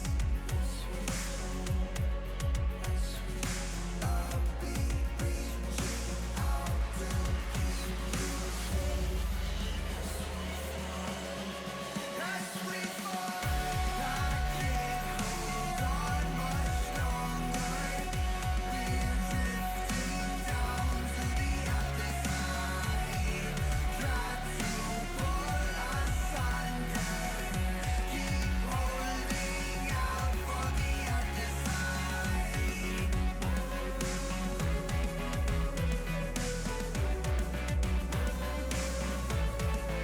Tell me where do I go? Tell me where do I take? Where do I go? Tell me where do I take? Your heart is starting to slow. May the water be safe. Where do I go? Tell me where do I go? Tell me where do I go? Tell me where do I take? Tell me where do I go? Tell me where do I take? Your heart is starting to slow. May the water be safe. As we fall, I can't hold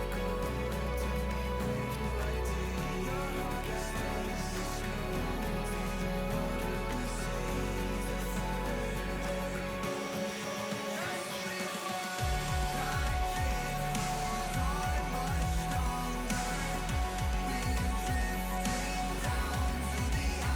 We're drifting down to the other side. Try to pull us under. Keep holding out for the other side.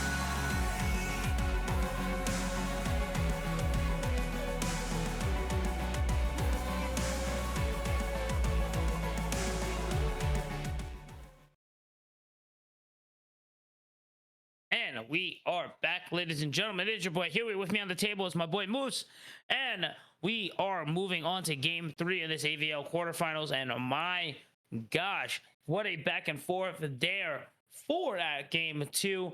But G7 finds it. And now we are tied into this game 3 right now. Negatron Cloaks has also selected red side for this game 3. What do you think that says for our boys now? Well, I like when teams go for red side because statistically speaking, in 2025, teams in the Aegis universe have had better luck. And since they ended up losing game 3 or game 2, they're gonna have to tighten it up a little bit. They're gonna try to look for some of those counters. And so that's what I'm really liking, or that's why I really like this choice to go red side. But looking at the bans, we're seeing the similar champions getting taken away. Oh, yeah. Still being fearless draft. You never know what's going to happen, but I still am very excited to see what Gang7 can do to potentially bring this back. I talked about that tenacity again, and I'm really expecting to see it here. We definitely saw it last match there, as it was a very back and forth. They lost the lead that they gained in that early game in the mid transition, and to be able to bring it back, hold it down, and find success after being a game behind just really shows that tenacity off there for G7. They are looking good right now. I hope that they can keep that momentum and that drive moving forward here, because this is a very pivotal game right now. With Fearless Draft, you are always on a clock here. You don't have, not everyone has so many characters to choose from here, and we are already 20 characters down at the roster right now, with another 10 to be added on. This could be a potential another 20 characters gone before we get to this game 5 right now. So you're pretty much everyone's on the clock right now, as we do go and see Negatron going to pick up the Ziggs, going to pick up the Sedge. I'm feeling that Ziggs could be middle, could be also that Phil Flex ADC, as we do see the Zaya and the Zac locked in for G7. Greg is going to fill in that third slot there for round number 1. Yeah, and I am loving this for Sasuke. You know, you have shown your ability to be able to initiate fights, good knockups. Your Crescent Guard game was fine. Your knockup game was great. But oh man, a Yorick paired with a Sejuani, this is a concern. I am petrified to see what's gonna happen here with just the overall power that Yorick has. I've become a little bit more of a Yorick believer. I don't always like a Yorick, but hey, if you're able to make it work, you make it work. Yeah, no, I honestly am a huge fan of the Yorick when it's on my team. I hate it when it's on the enemy team. You always get the craziest Yoricks that never die, has 15 ghosts, 2 maidens, just running you down onto the top end there. You send 3 men and just waste resources while they're just knocking at your Nexus pre 15 minutes. It's a very, very scary concept there, and in the hands of the Negatrons, it is way spookier to say the least right now. And we just see the land of walls on the side of NEC. I was saying I didn't like that there was real no front line, but now you really see a front line here for NEC. Oh yeah, that is a front line of all front lines. I'm assuming that the Ziggs is going to be going into the bottom lane, and I absolutely love this from Gang7. Silas has 4 ultimates that are so good. I can't tell you enough, or I can't say enough how good this composition from Gang7 is here in game 3, pairing it now up with the Gnar. So are we going to be seeing a Gragas support with that Xayah? Oh yeah, maybe. Let's see. I assume so. It could crazy be Zach, but I think it is safe to say most likely that Gragas. Gnar most definitely going top, Silas in it to the mid lane, Zach way better into the jungle there. So yeah, I think that may be a Gragas support, a very spicy pick to say the least here for G7. Absolutely. And with the Vayne now coming in, so it's going to be Ziggs in the mid lane, Ziggs versus Silas. You do get that extra bit of range, so I'm happy with that. However, now you've got this Vayne that if they're able to get going, I think that is going to be a huge advantage for NEC. And I think with the way the peak performance has been playing, I think that they have the chance to be able to have this Vayne really start to pop off here. But Sasuke on this Zac being able to bounce around the rift effectively, I think that is going to be the big difference maker here. And we'll see if that ends up being the case. Oh yeah, for sure. This is going to be an explosive one to say the least. We're 1-1 right now. Where do you feel we are going this game 3, boss? I think that this is a composition that Negatron has played. They know what they need to do. I'm expecting that they're going to be able to pull this one out. Okay, I hope so. With that being said, game 3 on the way. The delay should be very, very short, so please keep it locked. Don't go anywhere. We will be right back, ladies and germs.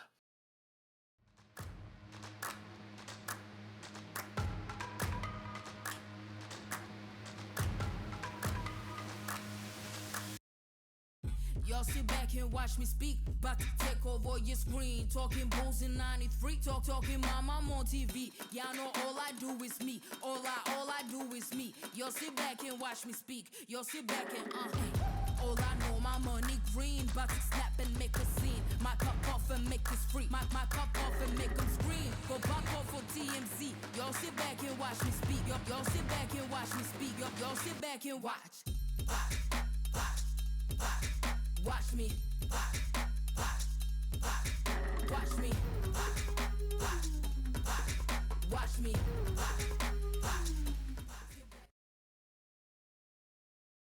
Yes, started.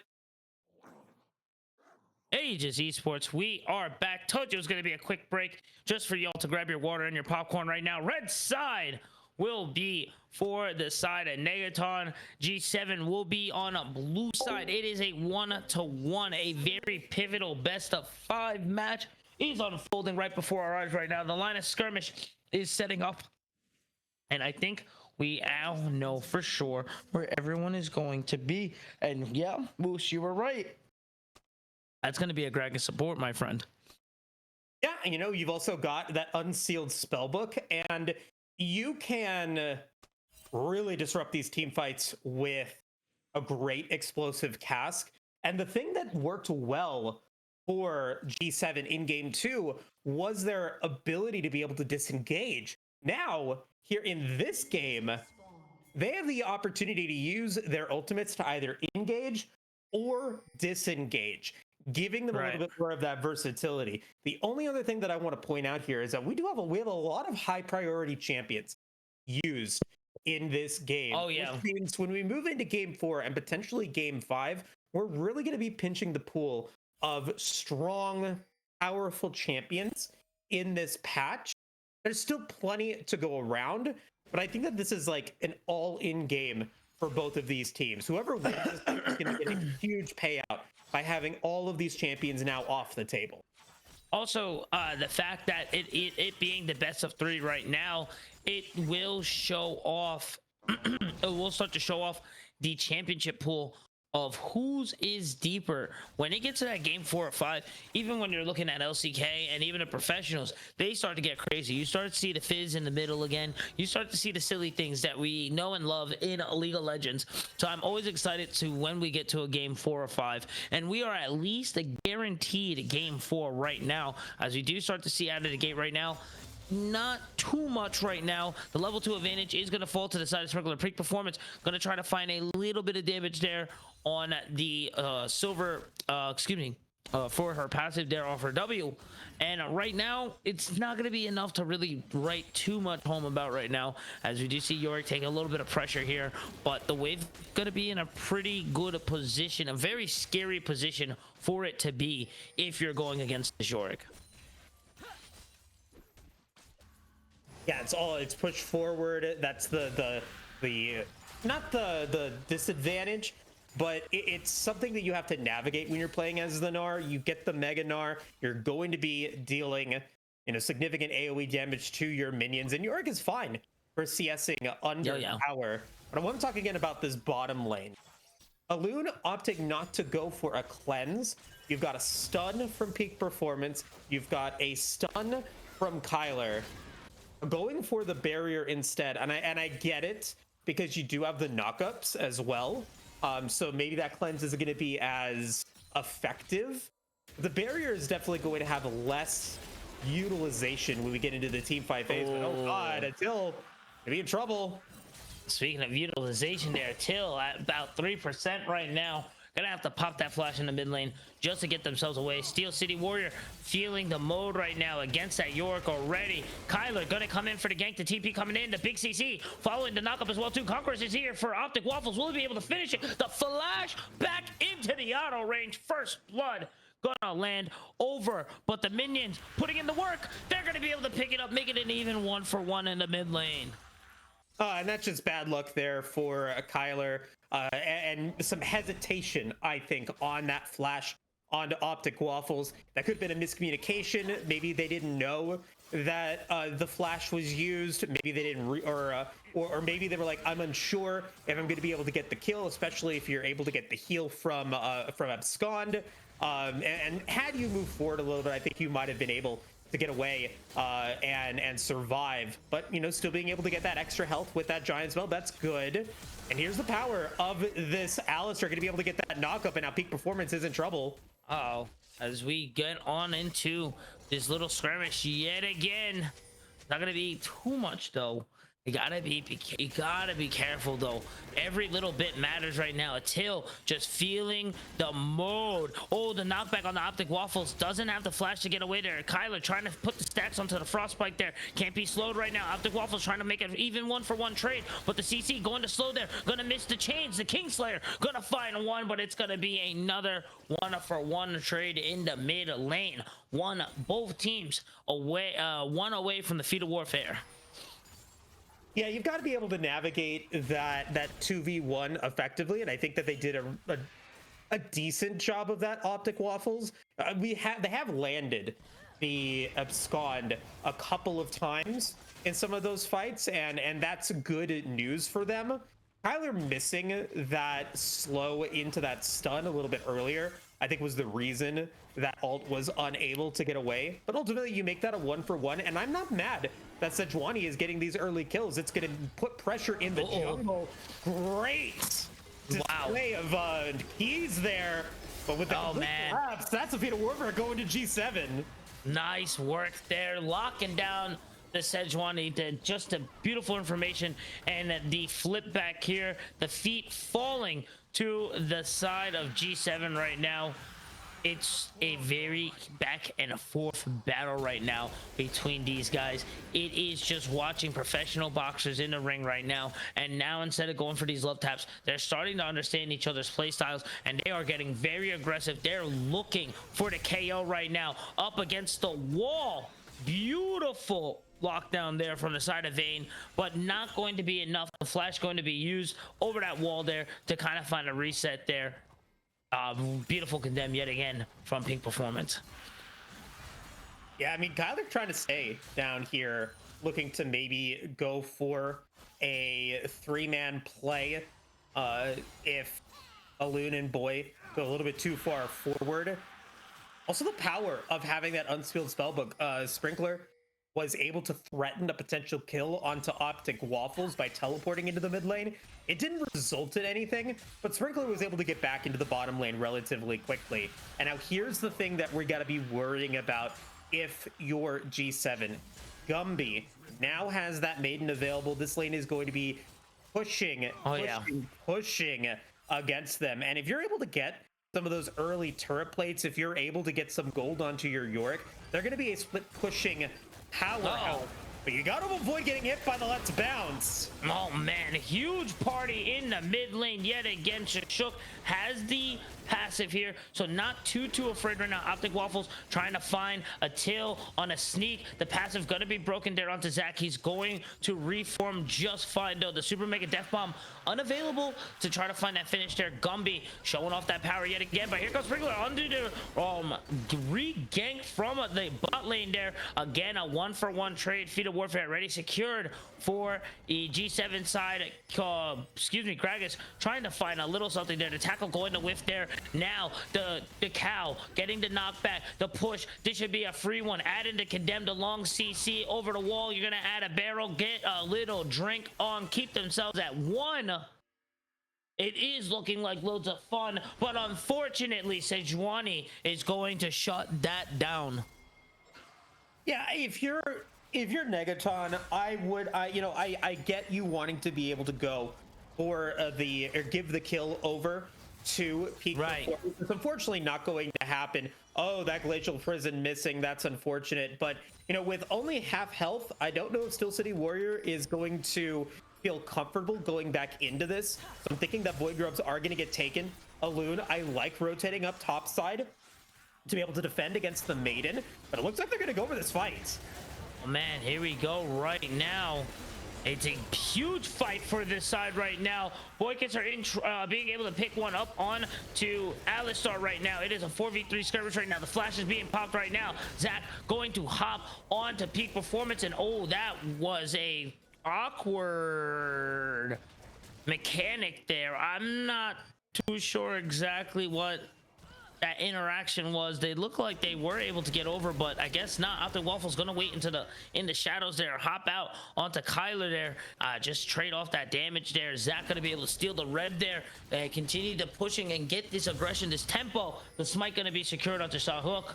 Really nice work there, finding every little bit that they can, and with that they're gonna be quickly rotating over to the top side and onto the voids. When you land a long-range elastic slingshot, it feels so good. Oh, yeah. And Sasuk is really showing what they can do. The final hammer is going to get popped. That's going to force the heal out of Boy. They don't have the explosive task. And that was the thing in that last team fight. Sprinkler did not have that unbreakable will. They still don't have that unbreakable will. That's gonna be a niche in the plans right now. Look at the CS difference right now. 67 in the jungle right now. 103. Looking up pretty good for the side of G7 right now. Oh yeah, I mean Sahuk has done phenomenal work on the Zac, and it's a bit of a niche champion. We've seen it a couple of times this year, but it's not a champion that I think that players are always going to be familiar with. And this is what I wanted out of Sahuk in game one, with that Jax trying to be able to find the right rotations, the right leaping strikes into the backline. Zac is able to do that very easily, and they've been able to really, run the Rift to get themselves a little bit of a gold lead. And now let's see if they're going to try to go for this dragon. I believe that they're going to be able to do so, as the Negatron 3-man is going to go for this dive on the Steel City Warrior. Yeah, I don't know if the full commit for the dive for the top side is really the call. This feels more like a consolation prize right now, as we start to see it. The wave not there, the knockup going through. Meganar almost there. Big CC can't move, can't add on to the rage bar. Should it be a clean, easy pickup right now? But here comes Optic Waffles right now, as Kyler cutting away through the tri-bush, going to not be fully secured there, but the chem plants will start to bloom as they find two Drakes in their pockets. G7 right now had a more substantial gold lead, but now is just at about a 400 gold lead right now, starting to shrink just a bit. It's starting to feel and bloom a little bit how game two started to unfold here, but still G7 found their way back on top here. So I'm not too concerned right now with the if there's a shift in the momentum. The shift in the momentum is going to be if Kyler is able to use this 4 kills and assists that they've got. They have 100% kill participation.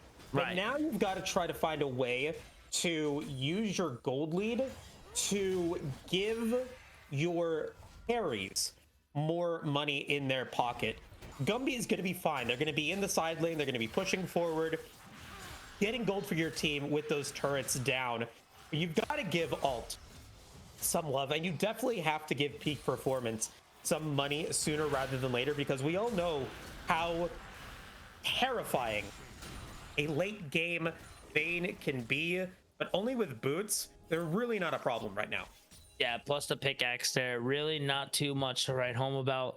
The Fang's going to be picked up there for Zaya already. They're going to have a little bit more oomph in their pocket there, as we do start to see a slight skirmish start to come out onto the bot lane there, and a huge wave crashing onto that top side.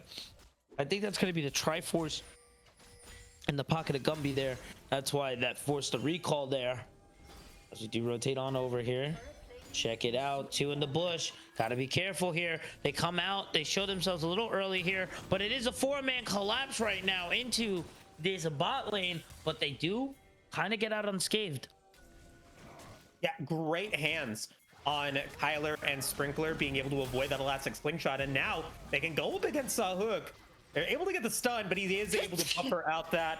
Not able to, finish the job onto this Zac. They do have the revive available, and now maybe in trouble. Wow. Really good escape there. The collapse looking very scary onto ult there, but now Steel City Warrior taking so much damage right now. The defense is not there. Gumby Power now has all green light to go onto this tower. The Demolish stacks falling with the Maiden. Look at it. Blink, you miss it. The first tower falling over to the side of the Negatron Cloaks. Yeah, I am loving the just pushing power that Gumby is able to have. It's not necessarily the easiest, but we're gonna get another skirmish here.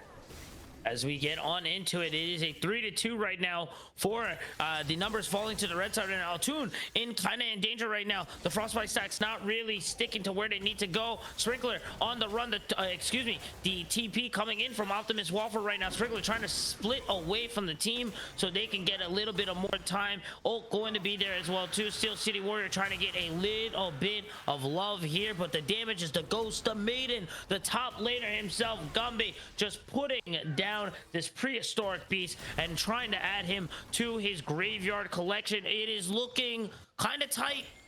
gonna be able to get away though, but he's gonna have to reset there before this T2 falls. Alun going to take this opportunity to knock down that first tower in the bot lane there. And you got to continue to put the pressure on, and that is what it's doing. There's the let's bounce. Can Kyler get there in time? It looks like they're going to be able to get there in time. The knockback there, the ult going to fall. Optic Warrior is going to get a little aggressive. It's going to take too many tower shots under the tower. This is the flip that Negatron needed right now. The final hour going as well too. Beautiful rotation there from red side. Now flipping the script and starting to get a slight lead here as you start to look over at the Rift Herald. That's where their sights are set on right now, as it's starting to tick 3K going down. And okay, we really have a game 3 going on right now. Oh, a very exciting game 3. But a kill going over to Peak Performance, and I believe that was also a shutdown. They now have the Blade of the Ruined King. That is effective against 4 out of the 5 members. Yep. And it was a little bit of overconfidence from Sahuk that is going to get punished. And so, I'm very happy to see that happen. But now, maybe Gumby taking a little bit off more than they can chew. Oh, it might actually be the Alistar. Big damage coming on the Sprinkler right now. The bounce not really finding it smart there. Sprinkler somehow still alive, as we do see the 4v5 right now. The separation from the explosive cast. Alun gonna get the double kill there. The Super Mega Death Bomb trying to help out the squad. They are going to find one right now. Peak Performance trying to find this 4v1. Can they do it right now? The big damage coming in. That barrier showing off right now, keeping themselves afloat. That's gonna be 4-1 right now, and G7 starting to find that lead and solidify it here. This game 3, the back and forth between these two is insane right now. Importance of having summoner spells cannot be overstated there. Right. I was like, I'm okay with the barrier, and Alun showed why they decided to go for it. It denied Peak Performance the kill, and they were able to get themselves that extra kill at the end of that team fight. But what was so important out of that exchange was Steel City Warrior finding such a good Gnar ultimate to push 3 members back, which then allowed for Boy to go for the explosive cast, separates the squad, and then at that point, I don't think that Negatron knew what they needed to do there. Yeah. 3 of them should have backed away, knowing that the battle was lost, but instead they go in and they lose 2 more members than I think that they needed to. They are still getting a lot of gold, and so this is still a relatively even game in terms of gold, but like I said in earlier games, having those dragon stacks, having the feats of warfare, those extra stats in gold could be the difference between winning and losing this game. And now you have to worry about potentially a Chemtech Soul going the way of G7 on a team with members that are going to be going very low in health on this team fight. Yeah. Right. Back-to-back Chemtech Soul is kind of crazy. And yeah, we like to call that the macro game there. And it has been way better, much better for G7 here. It's looking good for these guys right now.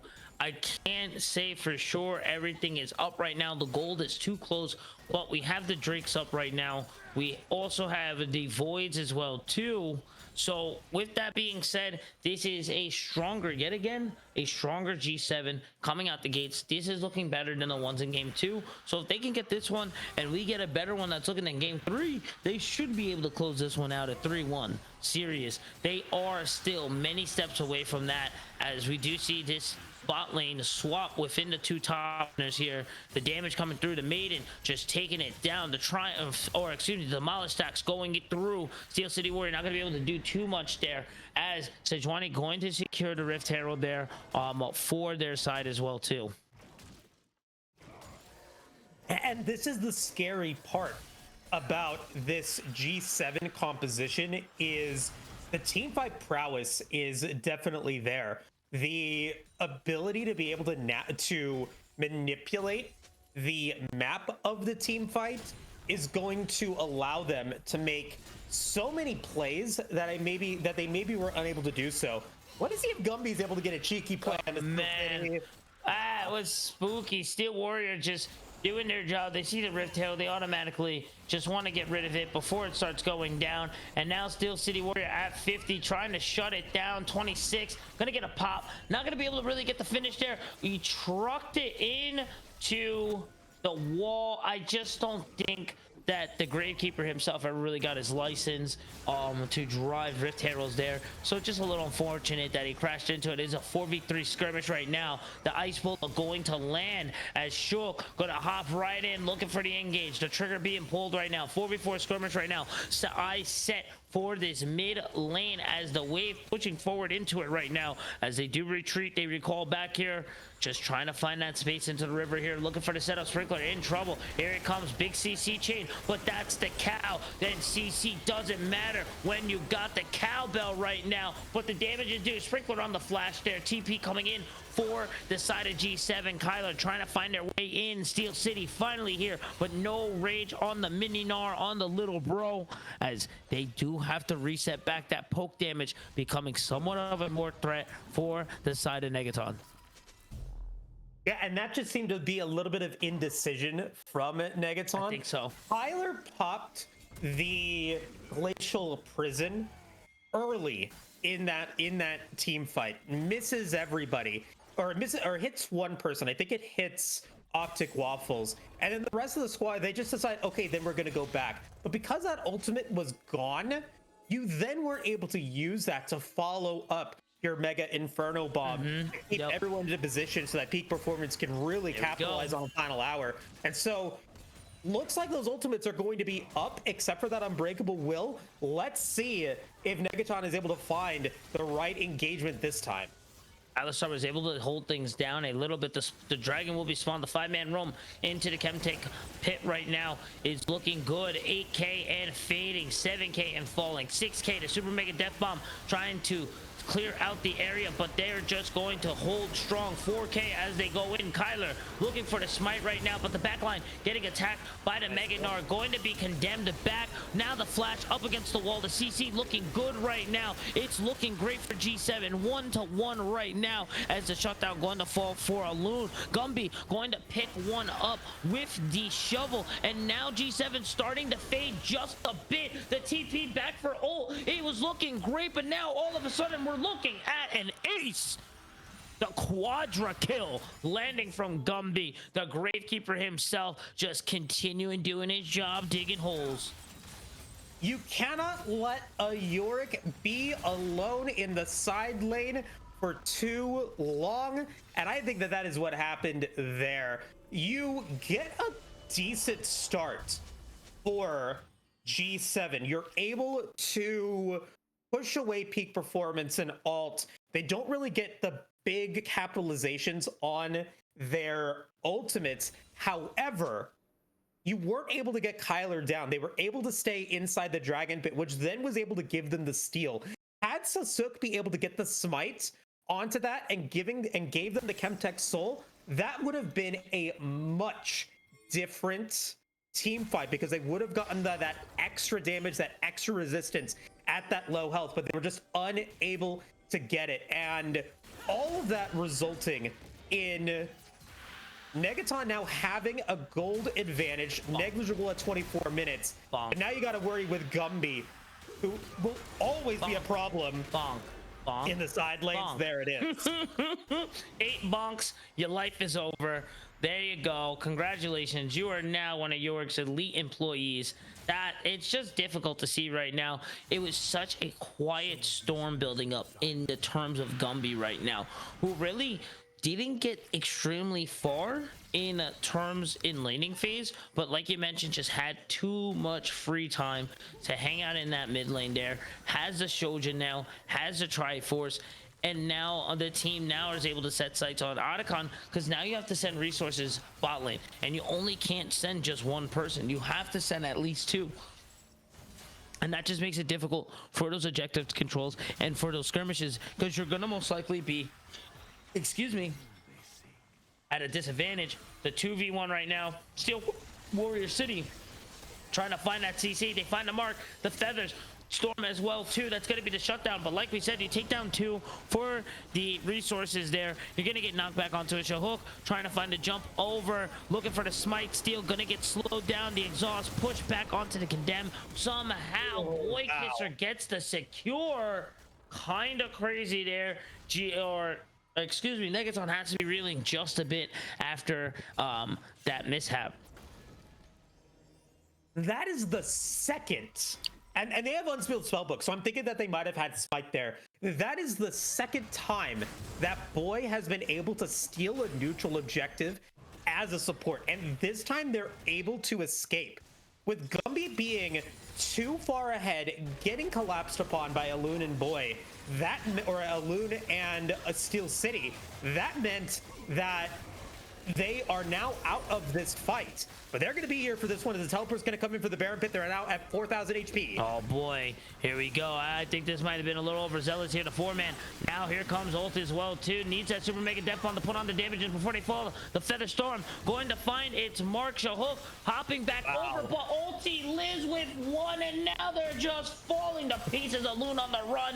No, they find a double kill. They try to get a little bit of damage. The Surge Storm going to help just a bit, but not going to be enough there for the boys as they do try to help out the Alistar get to the escape. Steel City Warrior is gonna have to respect that. Maybe might be able to get a little push into the tower, but I think this is a little too greedy as you see York and his goons coming on down.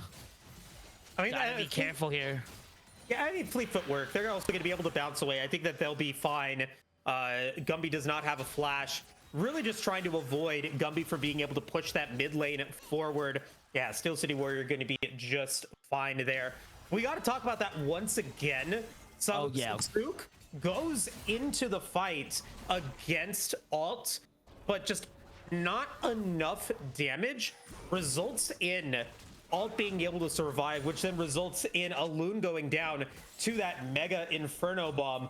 All of those small things are the difference maker between winning and losing games like this. And if you end up losing this game, your opponent is now going to be on match point. That is very impactful for your mental going into it. And this team fight could be a deciding factor here as both sides want it. We'll see who gets this win in this team fight. 5v5 skirmish going on right now. It is just looking for someone to pull the trigger. We're gonna get a little bit of a slow-mo action here as we do see the bomb gonna whiff just a bit. The poke trying to come through over for the side, of Negatron. They do see G7 pushing into the pit. They want this soul right now. 3K pushing down right now, forcing them away. Blue team will find the secure here. They're gonna find the re-engage back. Optic Waffle's gonna be able to find Ulti as they now Olun gonna be able to find Gumby. That is a lot of the strength here in the Negatron. But now the final hour starting to kick off. Peak performance, you kind of forgot about them, but you can never forget about a late game Vayne as they start to pop up. But Optic Waffles and Boy Kisser has some other plans as well too. Kyler on the run, and that's going to be the ace that was loved and needed by G7. Yeah, they needed that extra gold. They needed to stop the momentum, and indeed they do it. They have a lot of gold on the map available for them to go for. I love what they were able to do this time. Boy was able to use their explosive cask to ensure that Kyler was unable to get into the Dragon Pit, and that was the thing that they needed in game 2.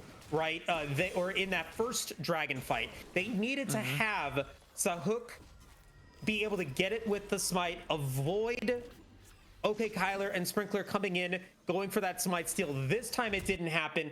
Really love to see how they've continued to capitalize on the map awareness that they have. So as long as they continue to do that, I think that G7 has this one in the bag, and it's very surprising to see just how Negatron has collapsed in these last 2 games of being able to go into this playoffs undefeated record, now potentially in trouble of losing this series. For sure, but I mean, it is still anyone's game right now, but oh my gosh. blink and you miss it. The fleet footwork there from the Gnar really picking up, but now the Glacial Prison going to be able to pick up the Gragas there. Excuse me. The most important is going to be the Baron right now. That's really going to be the deciding factor as we get into this little loop around here. As everyone kind of gets into a slight pause there, someone's gonna have to respect that Gnar push as well too. TP available for Steel City Warrior, so able to come at a moment's notice from the other side of the map here. As we do see Shahok kind of looking for a little more action here. Red turret going to fall from the top side. Excuse me, from Optic. So everything looking good so far right now. They are just a few moments away from being into that match point position. But again, this is still anyone's game right now. The gold lead falling to the side of G7 right now. Yeah, they have the gold lead. They also have the Hextech Soul or the Chemtech Soul. So they've got the advantage in terms of just raw stats and resources moving into this next fight. Baron is not really the deciding factor at this point, right? It's going to be either a team fight working in favor of one of these squads. You get the ace and you're able to end the game. But it's this Elder Drake. Elder Drake is that game-winning neutral objective that is spawning in 2 minutes and 40 seconds time. If one team is able to get that, I think that that is going to result in them ending up winning this game and getting themselves that match point. And now looking at ways that you're able to do that, both Peak Performance and Alune have the kit available to be able to take it down relatively easily. And Maiden looking like it's going to fall as well, which means that, 2 minutes remaining until that Elder Drake spawns. Maiden will be back up, but you start getting some of that warding available in the river. Look at the warding that G7 has on both rivers. They have them protected. Oh, yeah. It now means that Negatron is going to have to respond and take out their own, which is going to give G7 the time to reset. Right, it's going to give them that inkling of the information as well too, as to where they are rotating to as well. So they might be able to find a little bit of a setup here. The back and forth for the Vision War is going to be a little serious. The Chemtech also helping a lot as well too, being able to take down some of those wards, some of the ward health as they try and clear it all out there. Beautiful ice glacier there over onto the Gragas. The opening coming up right now, but now you see some of that tenacity coming through from the Soul. The health bars barely moving. Peak Performance kind of in this dangerous spot right now. Alune just gonna find a triple, looking for a quad. That's gonna be the easy ace, and now they are match point. They are one away from making the undefeated team defeated. G7 showing as to why they also belong to be one of the top dogs here in playoffs.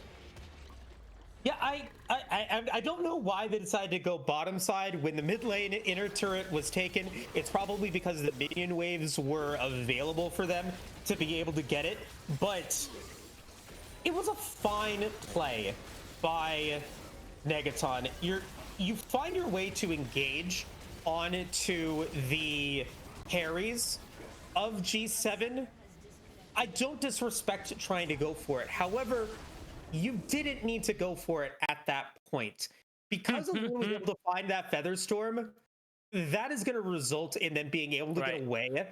And overall, though, I have to give the MVP of this game to Steel City Warrior.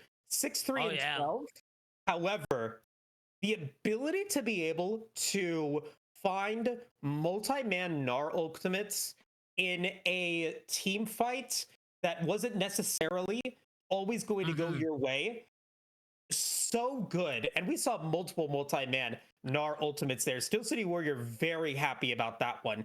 And this is what we saw in the regular season from G7 is they know how to keep games alive, and I think that's exactly what we saw there. Oh, you mentioned it earlier. The first one you said is tenacity. That is definitely the word for these boys right now. One away from changing the entire pace of these playoffs right now. I am excited to see this. Everybody loves an underdog story. Let's see what they can do. With that being said, we will be right back for match number 4. G7 on match point. Don't go anywhere, guys. We will be right back.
Sunrise,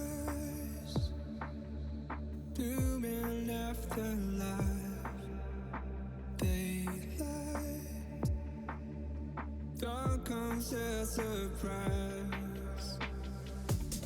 I am so hurt, I see heaven's light. Through the chaos, you're still on my mind. When the sky falls down, we'll make it out together. When the world ends here, we'll disappear forever.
Aegis, ladies and germs, we are back. And I gotta say, from the beginning here, coming in from these quarterfinals, I am actually shocked, surprised even, that we are sitting at G7M to a 2-1 lead. The underdogs right now are one game away from making the Cinderella story happen, putting the first L on Negatron Cloaks right now. And I gotta say, this is a crazy one to say the least right now. Moose, do you feel the same way that I do, or did you already know in your hearts of hearts that G7 were the ones going to be able to put Negatron Cloaks, if not on the loss, at least on the edge, put the fear in them to show that gods do bleed? You know, I came into this thinking that with the performance that Negatron had in their regular season, that, you know, they are a team to beat, and the game one has showed that. After game one, I was feeling very confident that they were going to be able to take this series 3-0, but that is definitely not the case now, and it's something that I have to remind myself, and it's something that I did not remember, you know, moving in to this quarterfinals, which is that not every division is created equal. A division that has a lot of teams that are relatively even, they still might be the best team, right? The best teams in the entire league, but because they were all together, they kind of all had their their records maybe reduced a little bit, and I think that that's maybe what we're seeing now. But nonetheless, it is still a best of 5. There are still 2 games left to play, and again, anything can happen. Oh yeah, but right now, G7 right now in match point, going to go to the first round bans. Nothing out of the ordinary, really the same ones that we have seen for the most part. No real changes. The Pantheon being the only one, oh no, gonna be taken off there. Actually, for Negatron, interesting there. I guess because of first pick there, they were a little concerned. But Scion, Maokai gonna be the first ones picked here for this potential last game of the night for G7. Yeah, you know, Pantheon's still going to be up, but they wanted to take away the Gangplank, and I think now we see why with the Camille coming in. I'm sorry, with the Pantheon there. I'm not really sure why the Gangplank was banned when you're going to be picking B1 Scion. You know, it is a ranged versus melee matchup. If you are able to land those casts, especially when Scion's trying to go for the knockup, their W, or their Q, I mean, sorry, you're going to put yourself into a bit of a rough situation.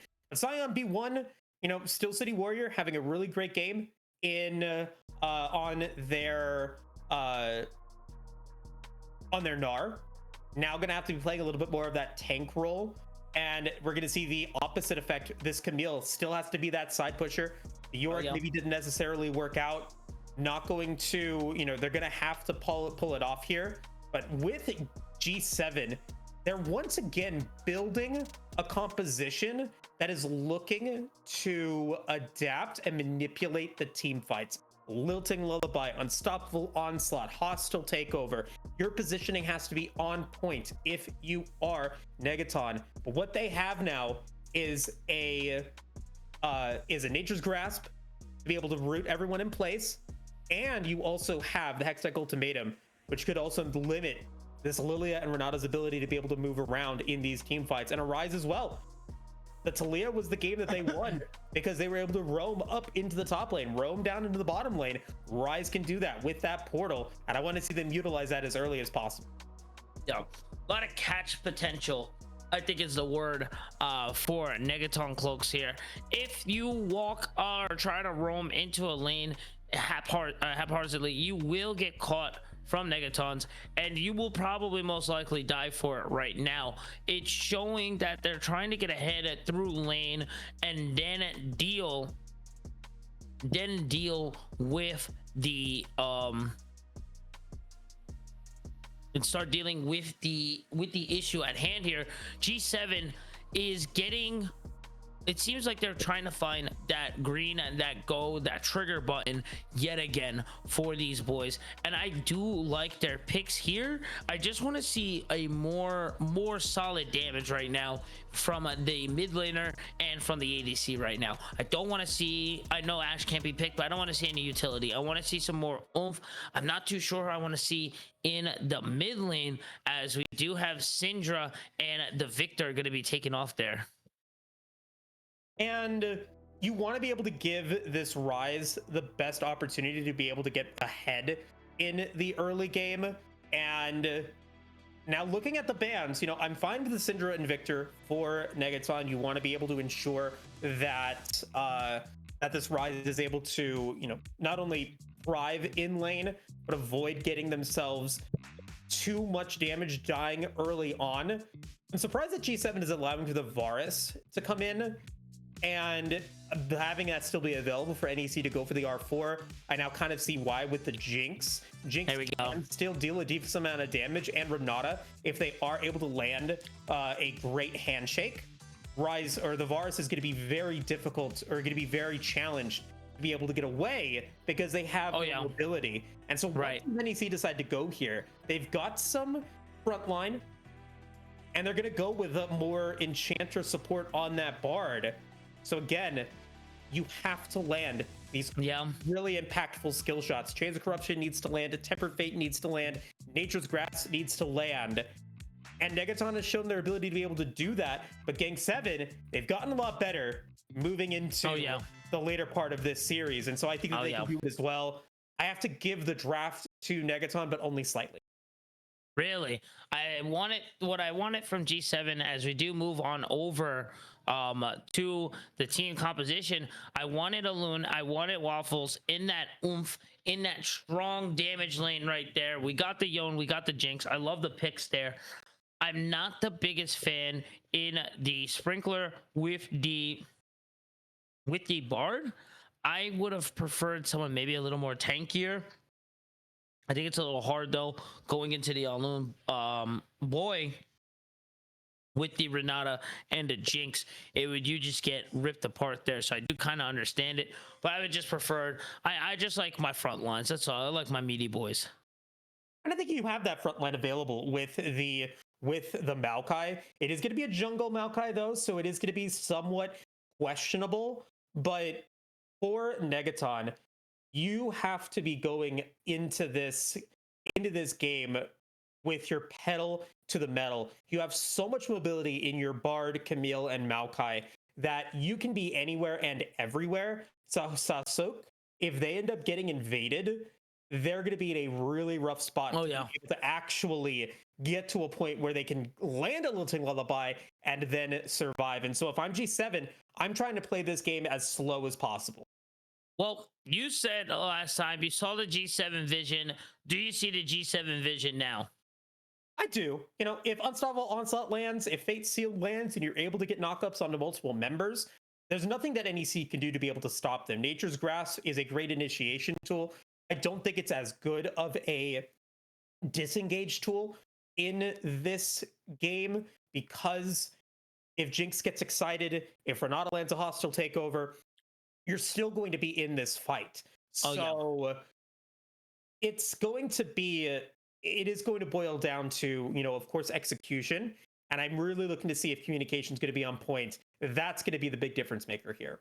I think so too. One away. Can G7 do it? We'll find out after this quick break just to catch up with the lay. Don't go anywhere, guys. We will be right back. Don't go anywhere.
Aegis, we are finally back here.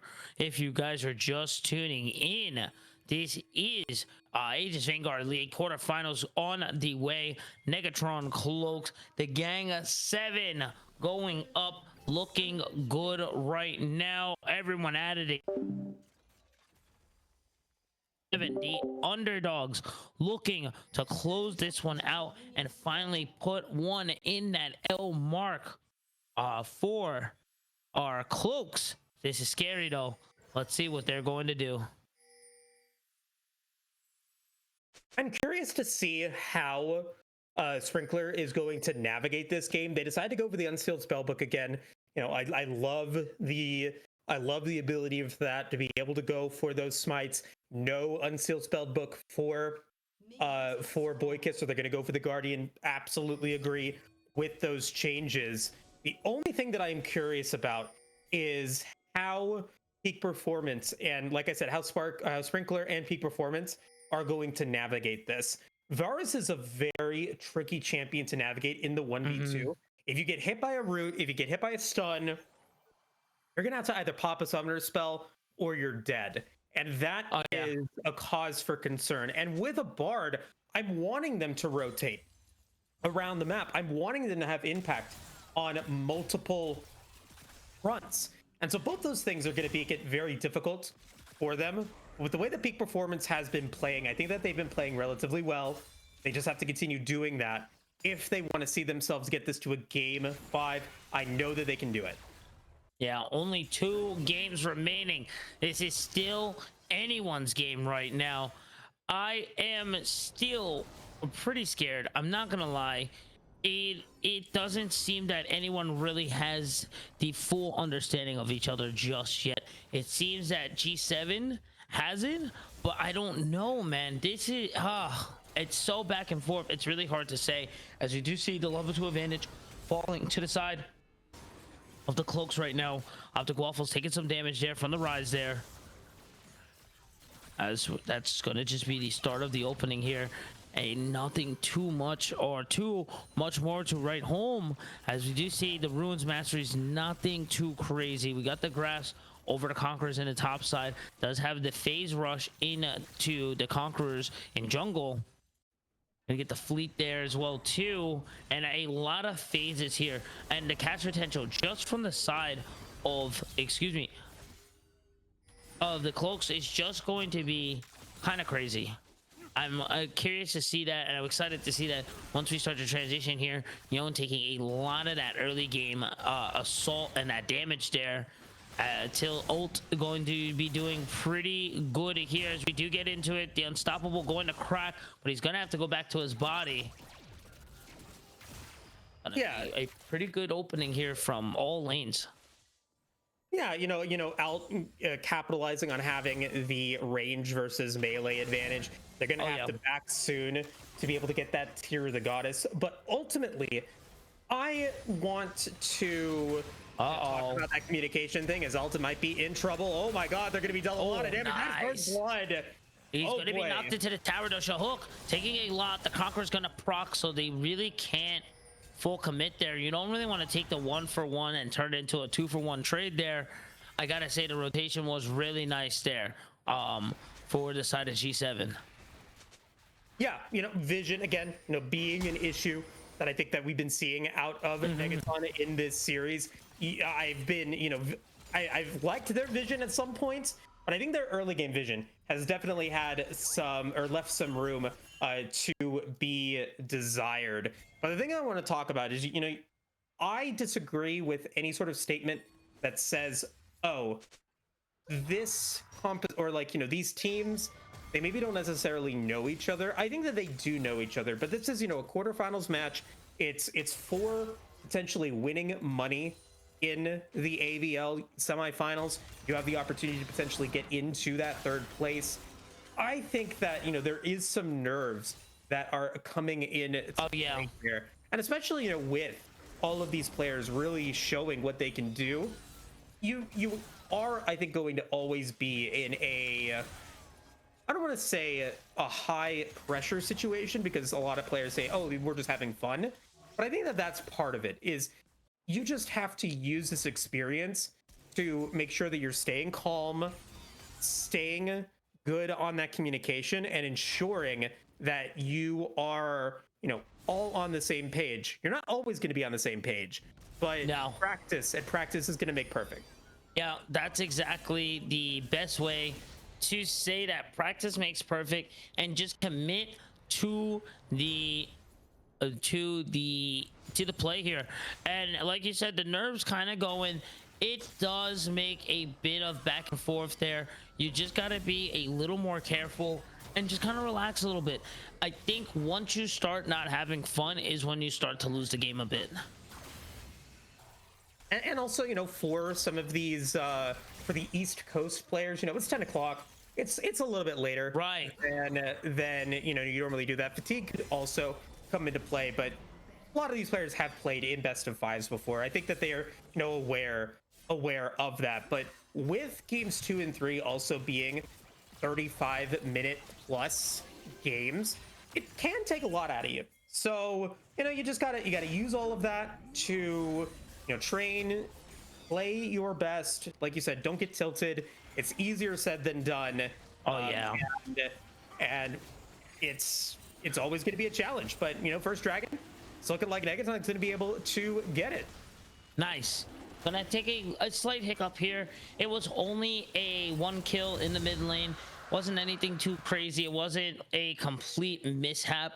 Things happen, and to quickly pick back up and continue to have that macro to get the first Drake, which we haven't seen in the previous past 2 games, I think they are in an okay place right now, as we're starting to see a little bit of the few items starting to come in for everybody, and I'm starting to see a pretty big gap in the jungle and and the top side respectively.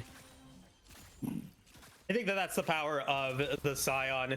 Gumby just not having a lot of health, not having a lot of damage in the early game. Still City Warrior going to be a lot more of a danger than later on in the contest. And so letting them get a little bit early CS, not necessarily an issue.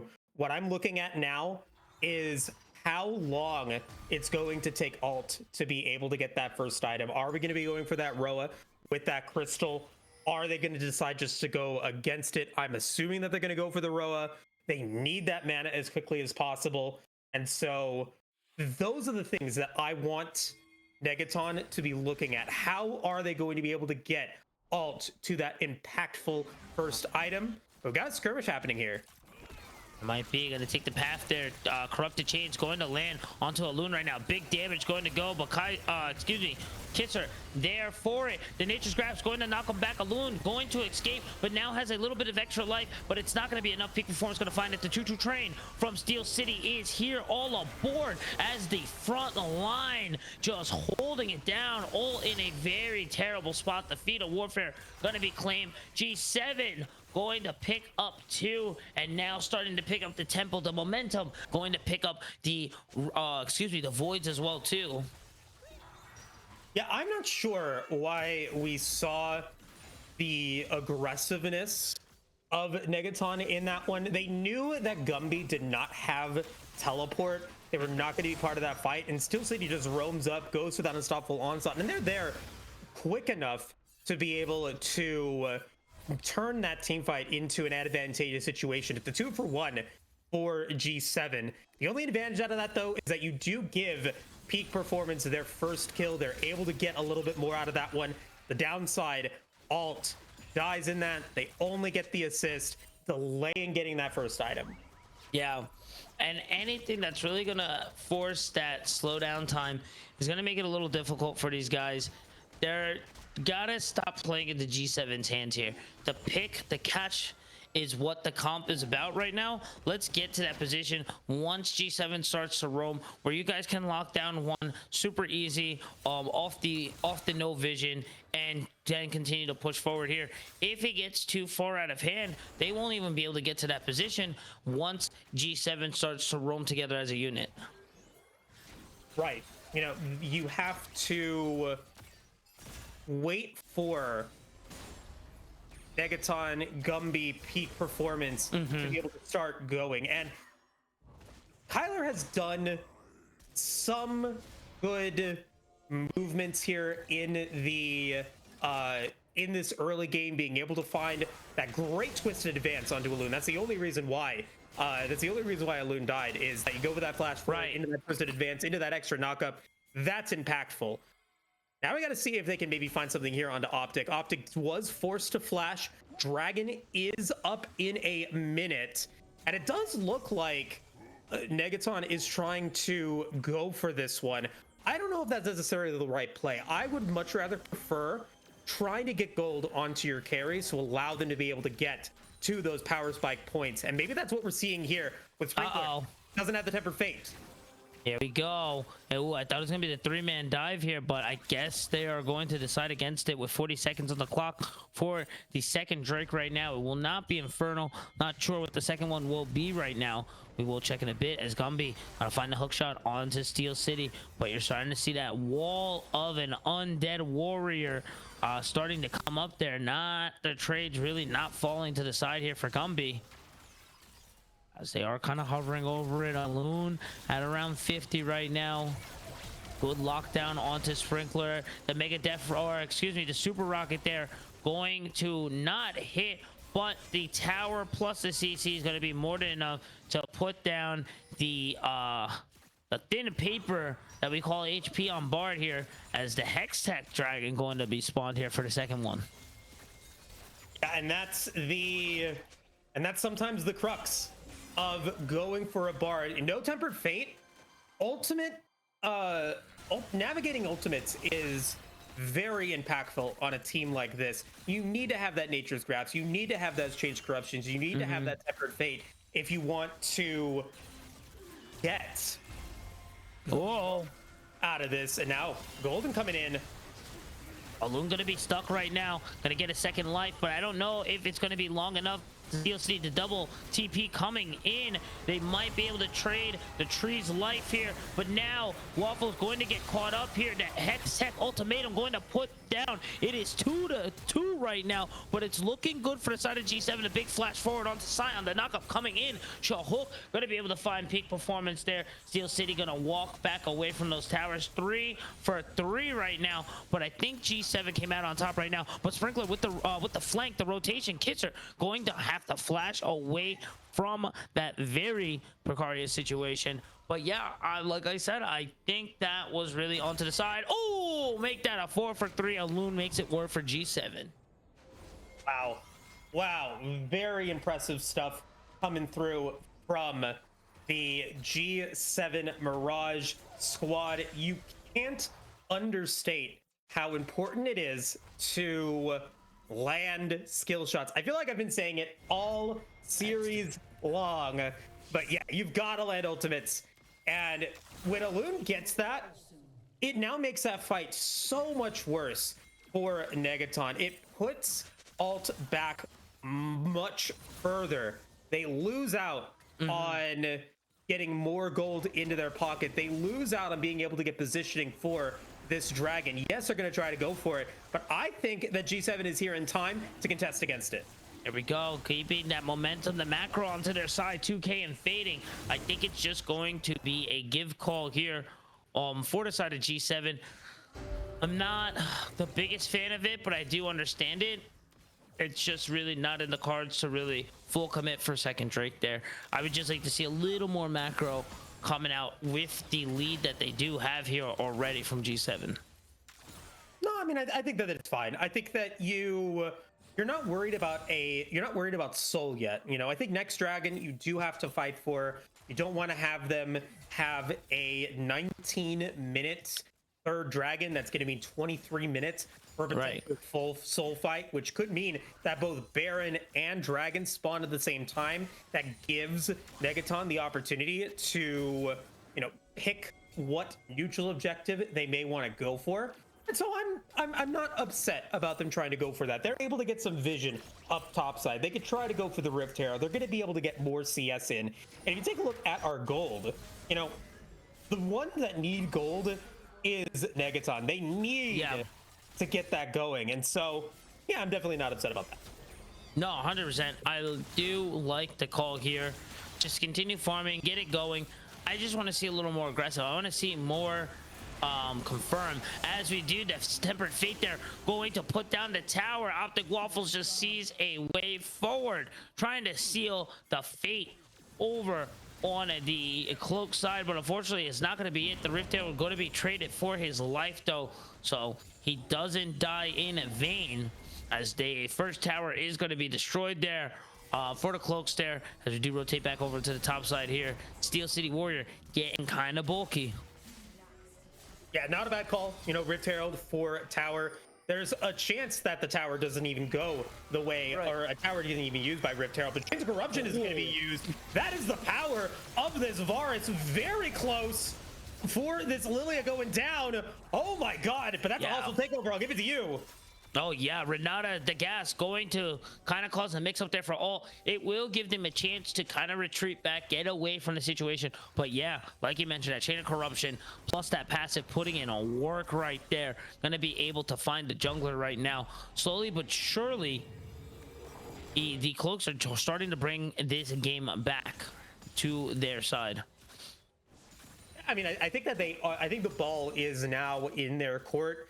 You've got the 4 stacks on Dark Seal for the Maokai. Leandries is completed. The Triforce is now in for Gumby. And you're going for that on-hit build from Peak with that Gwynsu's. You've allowed for Alt and Peak to be able to come online.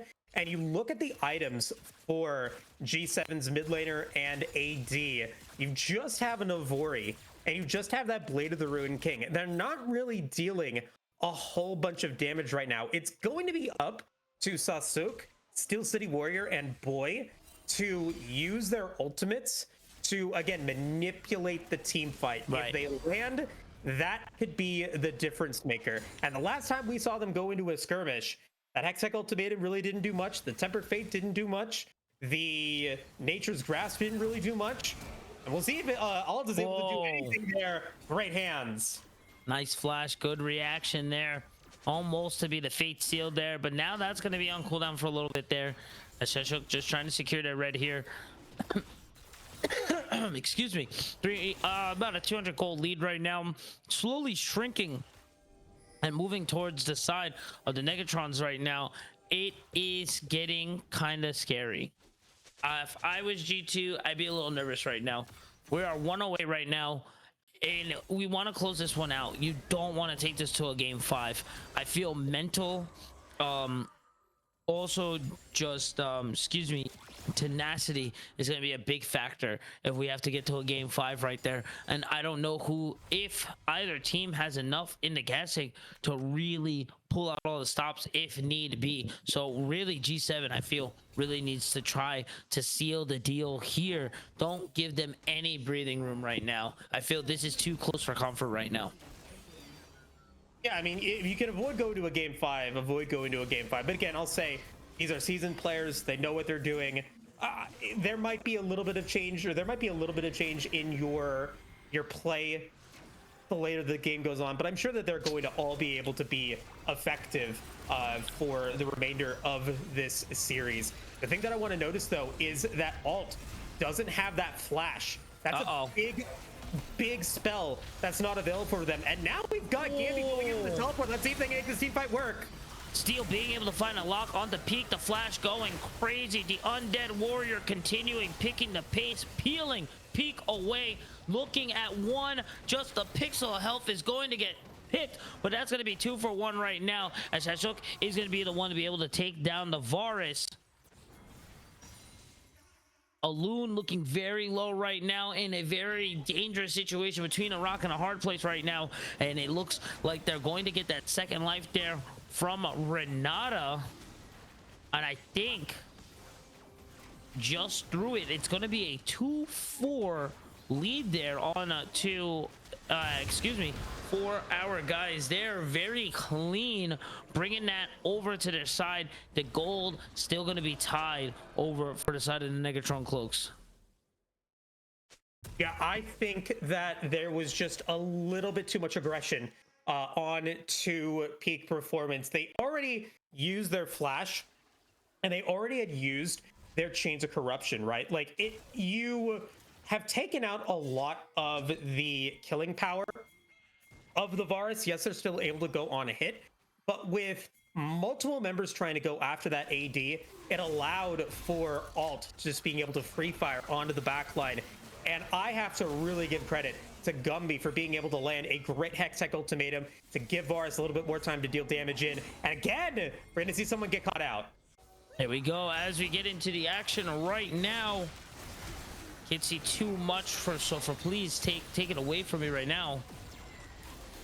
Yeah, it looks like we had a little bit of lag issues on our end. We'll see if we can get that fixed. But right now, it's looking to be a pretty decent position for the side of Negatron, because Alt has the phase rush.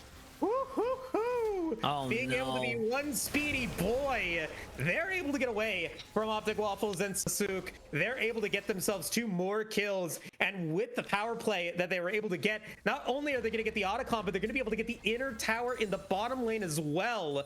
And this is the danger point for G7, because now you have allowed for Peak Performance, Gumby, and Alt to come online. This Rise is super dangerous, and they will be much more dangerous in 2 minutes once that Rod of Ages is completed. And I think it is right there. As you can see, the staff. Oh, excuse me, the Rod of Ages. Oh, yeah, 2 more minutes for it. You see the Needlesslies as well, too. Probably going to be going for the hat well just to get extra AP, just nice and flat numbers. You love to see it. This is scary. G7 seemed very close to closing this one out on a 3-1, but the way it's looking, we may be looking at a game 5 here. It's looking pretty good for them, and the way, or the reason why I think Negatron has navigated this game really well has been that they did exactly what I thought that they needed to do, which was have that pedal to the metal from the very beginning of the game. They had that first dragon gone before 6 minutes. They have been trying to skirmish, they've been trying to team fight, and now we've got Alt unstoppable. The way that they were able to 100-0 this or that Yone, now I think the snowball is really in full effect here. And so big shout out to Alt for doing what they need to do, and a big shout out to Kyler and Sprinkler. They both have 12 out of 13 kill participation at this point in the contest. It's looking good right now. 3K gold lead and starting to extend even more to 2-man in the mid lane right now. Not looking too great. They're gonna have to respect that Sprinkler as they do kind of retreat back here. Only about 90 seconds left for the next Drake here, and right now I feel like G7 kind of scrambling right now, trying to put out a very huge fire that has started across this rift. Yeah, at this point now the roles have been reversed. Objective bounties are now available to them. You need to ensure that you do not let Negatron get this mountain soul. Those extra resistances are going to mean that the DOT damage from Sasuke is going to be diminished. A Loon might not be able to secure the kill like they were able to do earlier on if they get that mountain soul and that extra shielding. And it's also going to allow for, Peak to maybe be able to survive some of these dives. At this point, it just seems like the composition is fine. It's just not working out the way that it wanted to, but it is just barely. Now that the game is much more in favor of Negatron, there's very little room for error for G7. They know that they've got to defend against this dragon. That's why they're trying to go inside the river. We'll see if they're able to do it. I smell a team fight looming. Oh yeah, it's definitely coming around right now. Gumby, unknown where they are right now. They are going to try to close the gap, close this pinch right now. I think Alun is the target, trying to get the hook shot around. I think they finally know. Here comes the Nature's Grass as it comes into Golden. Beautiful. Going forward for Steel City. That was a great ult, plus the Fate sealed with the gas. This might be the opening G7 needs to get back into this game. Alun getting hyped, getting excited, going to find another one as well too. Tying the ball game up and bringing the gold lead back down to less than 1,000 right now. Oh, absolutely disastrous tempered fate. I think that allowed for Sasuke, Boy, Alun, and Steel City, all three of them inside of that golden zone. They avoided the Nature's Grass. It made it so Gumby was unable to land a strong Hextech ultimatum, and I also believe that Jade the Corruption whipped. A lot missed because of that. And because Optic Waffles was not in that zone, they were then able to go in and then get that fate sealed. And now they're in a really rough spot. Negatron is going to lose out on the Baron, and the objective bounties are gone. This is exactly what they needed to do in a great position.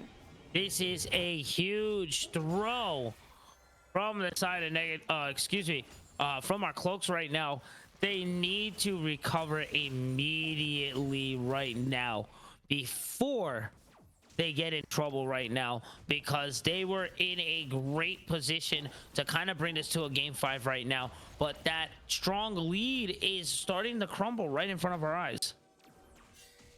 They still have a pretty decent position. You still have the full stacks on Kyler's Dark Seal. You also completed the Rabadon's Death Cap for Alt. They have a lot of HP with the Seraph's Embrace completed. Now you've got to try to defend your base. The advantage that they have is that G7 has really avoided doing anything to these towers. Finally, with the Baron, they're able to get hard. Now we've got to clap.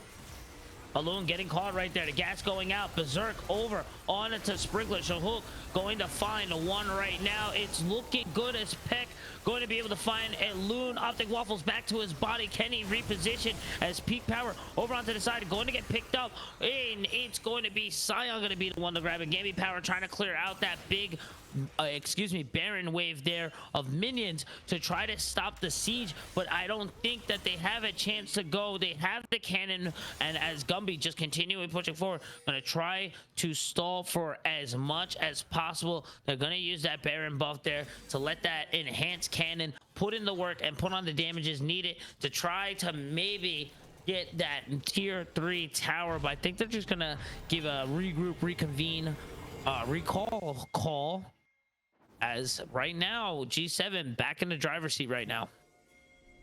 Getting one on that Tempered Fate is fine, but you do end up going down very quickly in that fight. Boy able to find a very good hostile takeover only onto one. Sometimes that's all you need.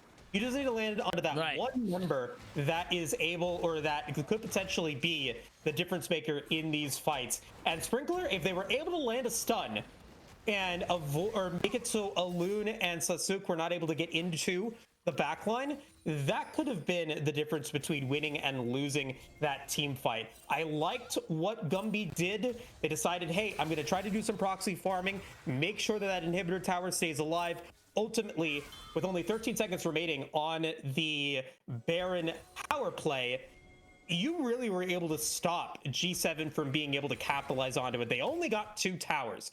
And so I think that that is a win in their book. Yes, of losing those, or dying to multiple members, having multiple members die is a problem, but I think objective secured. Yeah, no, I have to agree with you there. You made the best situation out of a worse one. And right now, it did kind of slow the tempo here. But now you see the 5-man getting crazy. The Temper Fate going to land the sleepy time there for ult. And they're going to get caught there. The tower from Alun getting excited, going to fall. Now the inhib going to continue that passive. Alun just getting excited in the back there. 5 to 4-man situation right now. The first inhib going to fall for this match right now will be the bot lane one over for the Cloaks, as Optic Waffles got to be careful here. Yeah, able to get the inhibitor. That's mission secured. Gumby, tried to go for that that inhibitor tower to try to defend against it, but now you've got to reset. You do have the teleport available for ult. He used his Seeker's Arm Guard, I think, really well. Nice. being able to get the avoid the lilting lullaby. Now let's see if they're going to be able to get this dragon spawning in 14 seconds. I think it's going to be a challenge for sure. Yeah, that is always a looming threat here, as we do start to count down to 3 seconds left for this Earthquake. Gotta remove it off the map immediately to get away from this Earth Soul, as they continue to focus it. It is looking at it right now, 3k and going down, and it is gone extremely fast there. Gumby just trying to proxy just a bit, try to slow these guys down a little bit. Got to be careful of the positioning right now. Yeah, trying to be able to, avoid if that next inhibitor going down. You've got a minute remaining until the next Baron spawn. This could be an impactful Baron Nasher. If Negatron is able to get it, they can push in. I mean, they're pushing power with, or the way that they've been able to push is, I think, very strong. However, they have faltered a little bit in being able to close out games. I thought game 1 they could have closed it out a little bit sooner. They are now in not a position to be able to close this one out anytime soon, because they were able to avoid some of the or they were unable to get that last Mountain Soul. And with 3 items now completed on Alun, right? You have that Infinity Edge, you have the Lord Dominic's, you have the Yuntals. If Alun is able to get excited, you are now going to be in a very tough position. So it's going to be up to Steel City to be able to land a great stun. It's going to be up to Optic Waffles to be able to land a great knockup. And it's going to be up to Boy to be able to use their hostile takeovers more effectively. They've been so good at that. But look at this backdoor. Hey, the backdoor option is available there. They're just going to try to let it rip with the 3 that they see, as Optic Waffle's going to be the one to be called back there. Now that they have the information that they need, they're going to try to rotate onto them into the blue, onto their blue side there. They're going to take the ride out of the temple. The TP coming in over for Gumby, going to get a beautiful ultimatum, going to put down a loon still up, going to get that extra little bit of life there, but now is going to go down. Ulti putting on the damages right now. Shahuk burning away, as now they only have Steel City Warrior and a boy to deal with as they are running on the way back. The undead warrior finally down, as they are not going to be able to get the passive going as well too. Boykins being the only one up right now for the defense. We might be able to get to the game 5 if they go for the full commit. There are very long cooldowns going on right now. Excuse me. Ult going to get a little bit of, or going to get the health back, then TP forward here. The inhib cracking down right now, as boy is still the only one up to defend. Ult with full health, looking forward. The tempered fate going to whiff just a bit, but boy Kiss are going to stay forward, might fall, get that extra bit of life, get that little life insurance in, but it's not going to be enough. That's going to be the ace. The tower's falling, and ladies and gentlemen, somehow, some way, we're going to game number 5. Alt with the play of the series. If you look at that, you saw the inhibitor going down in the bottom lane, right? They get it, they then back up. And they wisely decide, instead of going for the realm warp themselves, they don't use the realm warp. They then move forward to then go for a pincer movement onto the Jinx. There was nothing that they could do. Great utilization of the W from Renata. I forget the name of it. PVS, do you know? Renata's W, the saving. Oh, is it bailout? Oh, it is bailout. Yeah, bailout. You know, uses the bailout to try to be able to, get away, keep them alive a little while longer. They get the one kill, so you are able to give a little bit more health, but still all able to take the kill onto the Jinx, and at that point, the entire team fight collapses. One of my favorite team fights that I've seen in this entire series. Oh yeah, no, that was a great overall flip there. The back and forth between these guys. I thought G7 was going to be able to finally put it, but Negatron Cloaks find a way. We are one game away from closing it out tonight. This is anyone's game. So with that being said, don't go anywhere. Grab the popcorn, grab their drinks. This one's going to be a nail biter for sure, Aegis. We will be right back for game 5. Picks and bans will be coming up very soon.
Ladies and gentlemen, we are finally back, everyone. It is your boy Huey Yoshikage. With me on the table is my boy across the country, Mr. Moose, and we are finally here.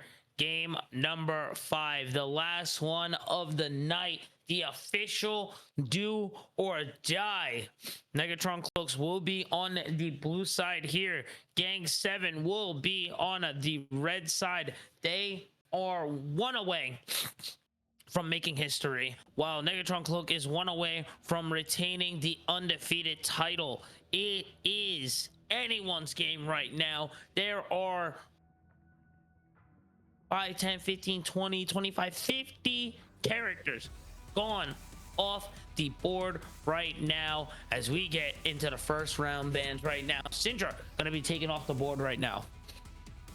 Yeah, you know, we've got once the 5 bans come in, like you said, we're going to be seeing 50 champions not going to be played. That's a pretty significant number, and it's why I think that these fearless drafts are so good. Is it allows for these players, or it forces these players to adapt. It forces these players to have a deep pool, which we're going to be seeing once we get into the game. But in terms of the bans, they have been very stable, very consistent throughout this series. We've only been seeing one adaptation. That was one Gangplank that started, and other than that, nothing else. And so, I am looking to see whether or not Gang7 has what it takes to topple a team that did so well in the regular season.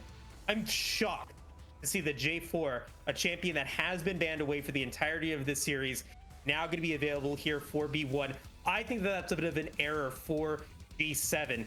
Knowing that J4 was unavailable, you needed to have that, you needed to potentially ban that away. Instead, they go for the Volibear, and the Mumu is going to be the response. What I like about a Mumu in this situation is that not only is it so versatile in that it can be an early game ganker, but it's also a late game team fight initiator, but can also go into the support role if you decide that that's going to be better. And now you pair that up with an Aurora. Once again, G7 is looking to manipulate these team fights.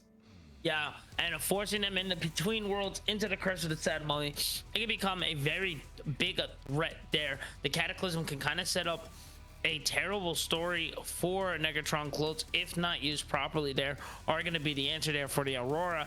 I am on a fence right now.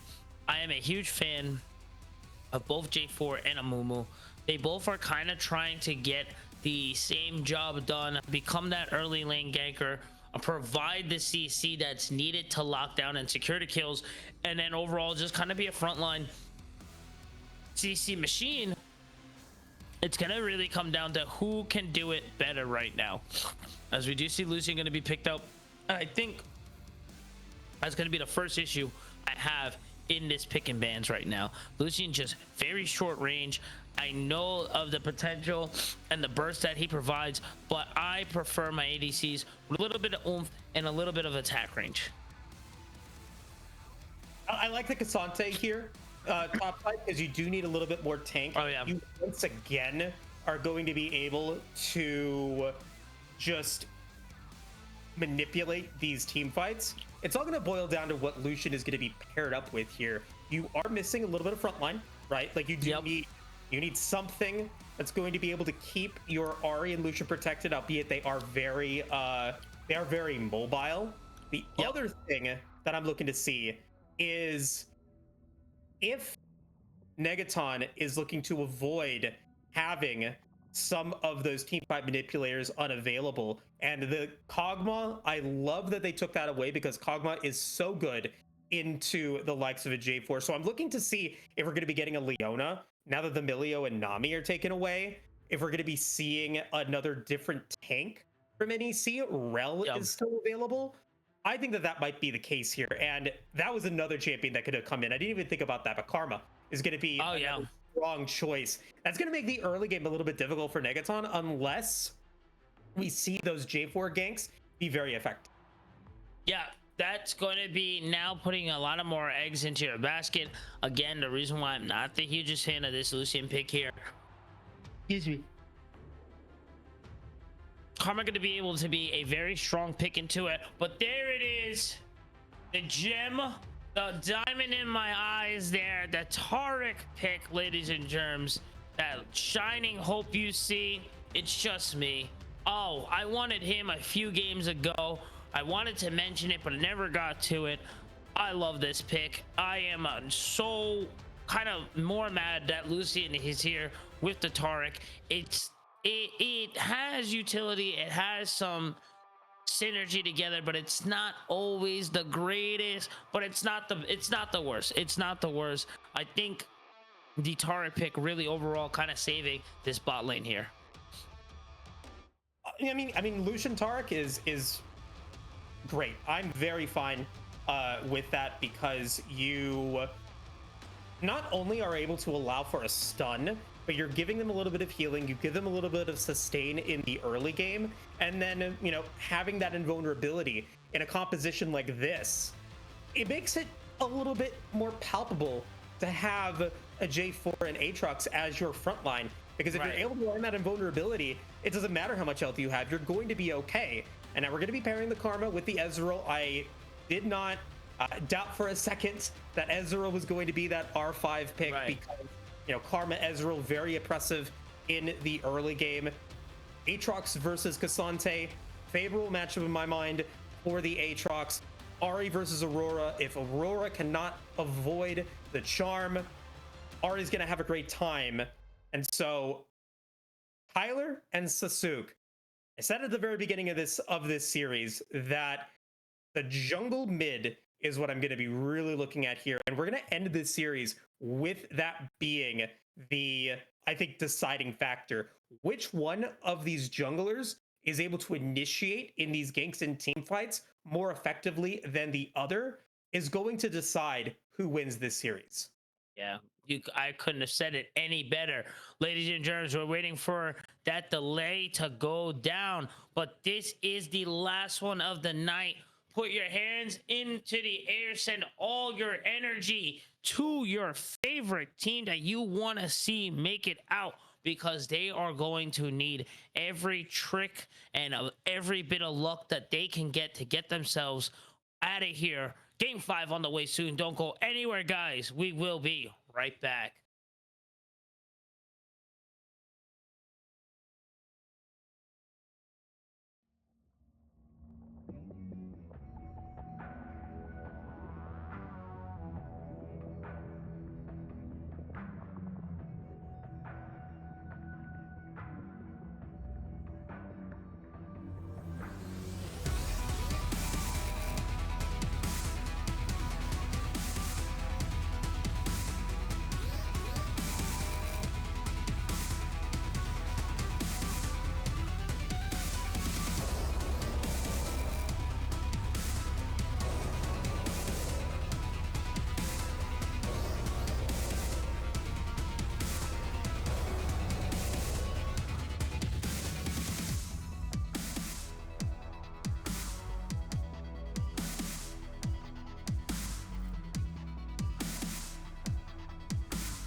Alrighty, guys, we are back. Aegis Esports.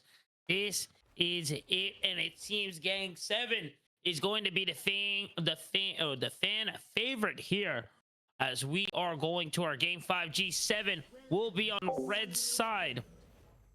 Excuse me, as NEC will be on the blue side right now, and it is anyone's game right now as we get into the line of scrimmage.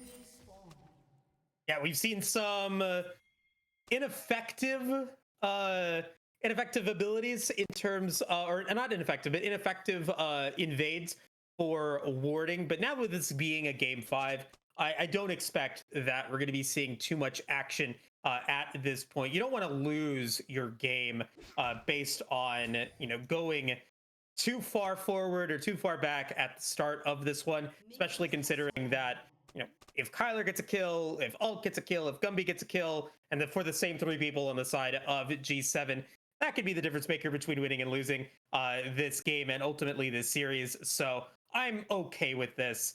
I am now curious to see how well this Taric is going to be in this one, because you have, I think I have concerns about whether or not the Taric is going to be able to withstand the early game onslaught of this Karma Ezreal bottom lane. But again, if they can do that, get Lucian into a good spot, I think they're going to be in a really, really great position. Well, like they say, Diamond is unbreakable.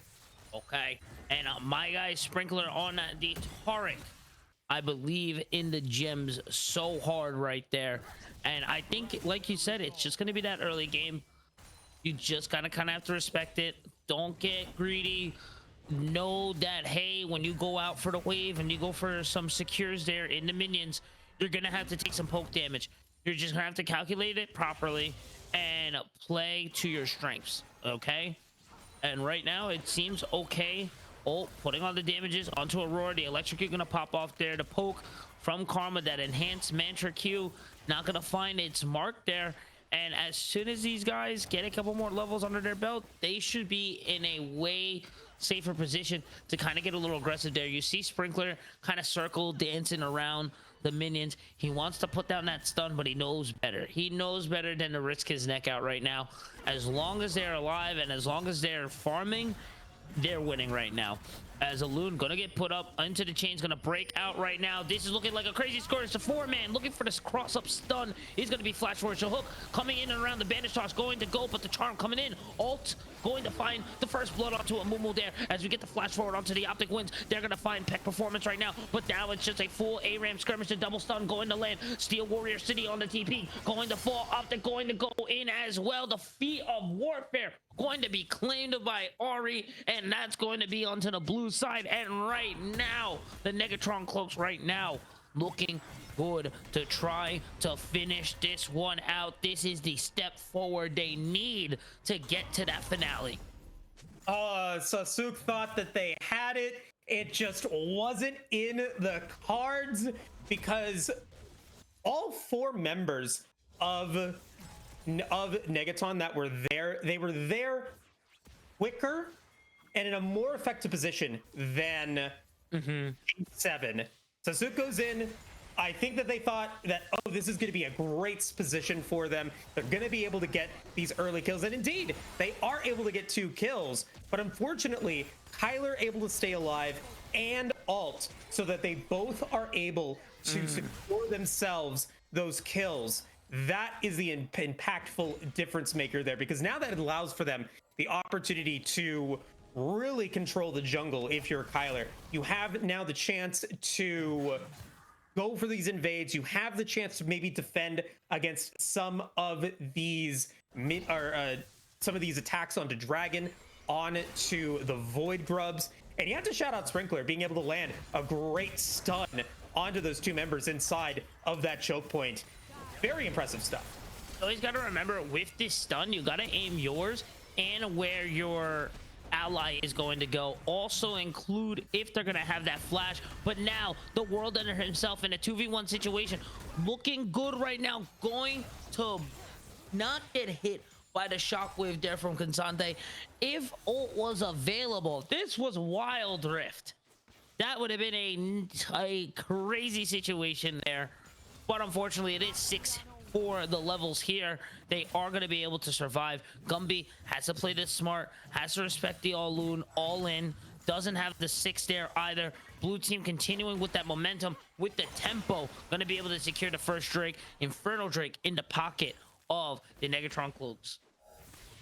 Wow, yeah, that was one of their benefits moving into game 4, was they were so quick at capitalizing onto the neutral objectives. They get that one very quickly, and now if they want to, with peak performance low, they could go for the reset. They could have Sprinkler then reset as well and give them the opportunity to be able to get the Void Grubs and deny any chance of a G7 to have that early advantage that I know that they would love to have, especially considering that you do have a Tear of the Goddess champion in Steel City.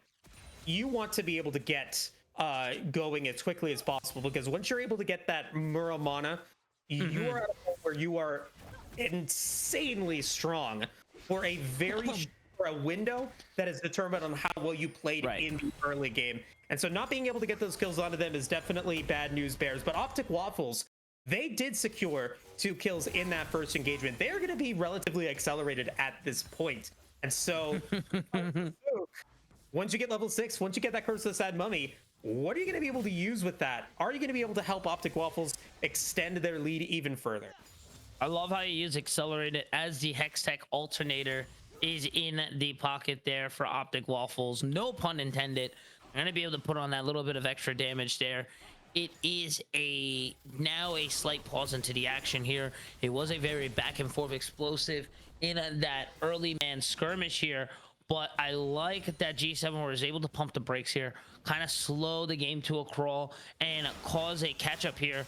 Close that small gap lead that was starting to kind of branch out a little bit and even things up, where really in overall, really it's just the dragon that they're really falling behind here. Defeat the warfare as well, so not the end of the world there. Beautiful cross up, going to be able to stop the arcane shift to be in a void in here. Kyler coming in for the dive as well too. Also as well, I think they got the call, but I don't know if it's going to be enough, as okay, Kyler going to push up forward there. That's going to be another one down. Karma going to retreat back towards the tower, but the minion wave is coming to crash there. Optic Waffles trying to do as much as they can for their support, but they need to be careful as well too, so they don't get their own selves catched out, as that's going to be the second wave crashing into the bot lane.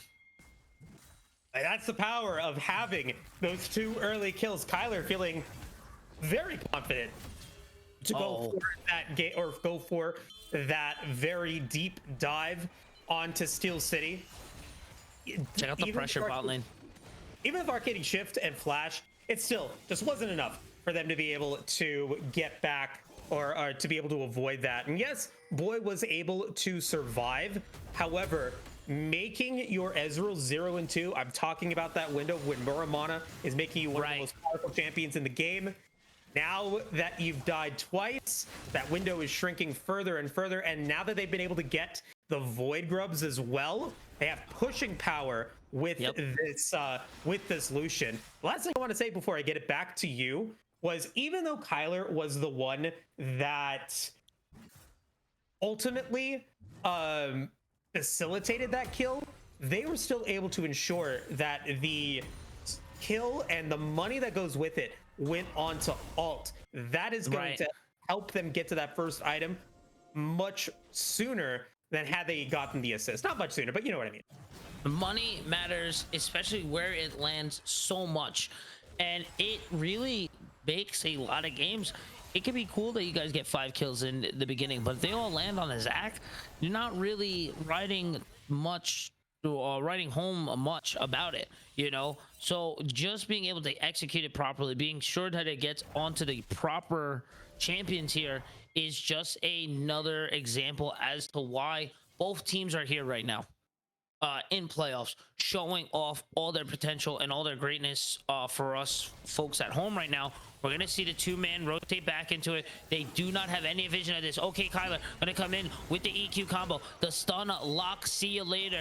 This is not good. The TP cannot be stopped as it comes in. It is going to be a loon. They kind of have to come and respect it. The all-out is available. The four-man rotation. Looking onto this Drake right now. It will be Chemtake Drake. So Chemtake Infernal off the board right now. Optic Waffles going to put in a bit of damage down to Sprinkler. Got to check. Walking into that river there is a very scary situation. Speaking of a scary situation, TP coming in for the side of Negatron. It is Gumby. He's looking for the long flank. Scratch that. They're actually just going to start on the Dragon. 4K and going down right now. Alt looking forward. Colin going to go. That into Cataclysm. Curse of the Sad Mummy going to flip it over. That, excuse me, Ezreal's ult going to push on the damage to all in. All cards on the table for Alun. Putting on the damages onto Gamble Power. But they're going to bob. They're going to weave. They're going to maneuver their way out of the situation. 2K left and remaining. This now is starting to look like a Negatron Cloak game right now. G7 is going to have to pump the brakes and find a way to stop this fire from spreading all across the map right now. Wow, and that was really strong from Negatron. They had all of their ultimates available in vulnerability lands, cataclysm lands, and peak performance on this Lucian uncontested in being able to deal damage. They're able to secure themselves a triple kill, get the third death on Steel City Warriors, who goes into the bottom lane, giving Alun the top lane. A bit of a player swap in terms of that. That is so important for Negatron. They have gotten all 4 neutral objectives at the start of this game, and that is going to lead to them putting or having so much pressure, denying G7 the opportunity to have any control. All of this, very important stuff. Love to see it. I'm very happy with the way that Negatron has capitalized on just being so damn aggressive in the early game, and I love to see it. Yeah, man. This is why, and this shows even more as to why these guys are undefeated, why these guys remain on the top right now. The focus, the targeted focus here, bringing down Ezreal, bringing down Alun, just a few pegs to just continue the focus here is great. Peak performance gonna try to find a little more with the shatter from a Taric, but it is gonna whiff. That is gonna be a nice ult over from Steel City, but it's not going to go all the way through. Not going to be fully enough here. Yeah, and as we get ourselves into a bit of a lull state, we'll check to see if this dive ends up being successful. I think that Kyler's It could be. The Cataclysm. He does get caught on the ward there at the end. Plates are going to fall, so I do like this aggressive push here to try to get 2, maybe 3 more there. Gumby putting on the work onto Alun there, onto the top side. And right now, everything looking good for Negatron Cloaks right now. They got to just continue pushing forward onto this, and as long as they can keep their pedal to the metal, they can keep going. The world's between going to find the little bunny hop to get themselves out of here. The 4-man rotation, the teamwork, the execution is very well for the Cloaks here, as Alun just trying to put down some pressure onto this Gumby to hold it down. As you see, Boykins are closing out, taking out some of this vision here, so they can't keep getting so aggressive into their side of the jungle. I mean, you got to be able to avoid having too much vision in your jungle, especially because the advantage that Negatron has with the 2 dragons, with the Feet of Warfare, with the Void Grubs, all of that is going to add to their pushing power. Now that the turret plates have fallen, they can get a big influx of gold if a team fight goes awry. But as we are in a lull state, 20 seconds remaining until the Rift Herald spawns. I want to give a quick shout out to the teams that are going to be advancing into the semi-finals next week. Congratulations to Dubai, Choco, Labubu, Matcha, all of the fun stuff that we saw this summer. Going to be taking out Drop Dead Gaming Cloud and 2-0 series. Koopa Troopas will go for the 3-0 against Drop Dead Gaming. And then the final boss, Friends, taking out the Lotus Clouds. Very exciting. The only series with a win for the losing side. That ends up being a 2-1 so far. PBS, is that game still going? I think so. But regardless, congratulations to Dubai. Congratulations to Koopa. They're going to be in the semifinals. Got a tower going down to the bottom lane, and Rift Arrow is available. My gosh, just a tempo momentum just staying completely over onto the side of Negatron Cloaks right now. It is a very scary wire here that they are performing on right now. They are on a live wire right now, and any slip cannot mean death here. They do find a good trap here onto a loon, putting all their cards on the table, going all out right now. They're on the run, but I don't think the tank slash DPS slash support slash killer will be able to find their escape there, as red team is going to find that information there, realize 3 are bot, and going to secure the Rift Herald. Gonna start or stop some of that some of that macro tempo that these guys have found, and slow it down just a little bit. You know, that's a bit of a misplay from Alun. I don't know why you were that far forward. Knowing that 2 dragons were available for Negatron already, they're going to try to go for that 3rd one, and with multiple members on the top side going for the Rift Herald, Sasuke trouble. Oh, throw on the sunglasses. It is all fine. That glimmer of hope you see, it's just some me and vulnerability in that team fight, going to keep a Till alive. That curse of the sad mummy gonna land on 4, but not going to find any. Really putting emphasis on being that sad mummy. Shahuk going to fall with optic waffles as well too. Soul point at 17 minutes. That is going to be a near 22-minute soul break, if possible, as Alun looking for ult right now, as OK Tyler just gonna push forward here. The EQ combo gonna force a flash out of Alun's pocket.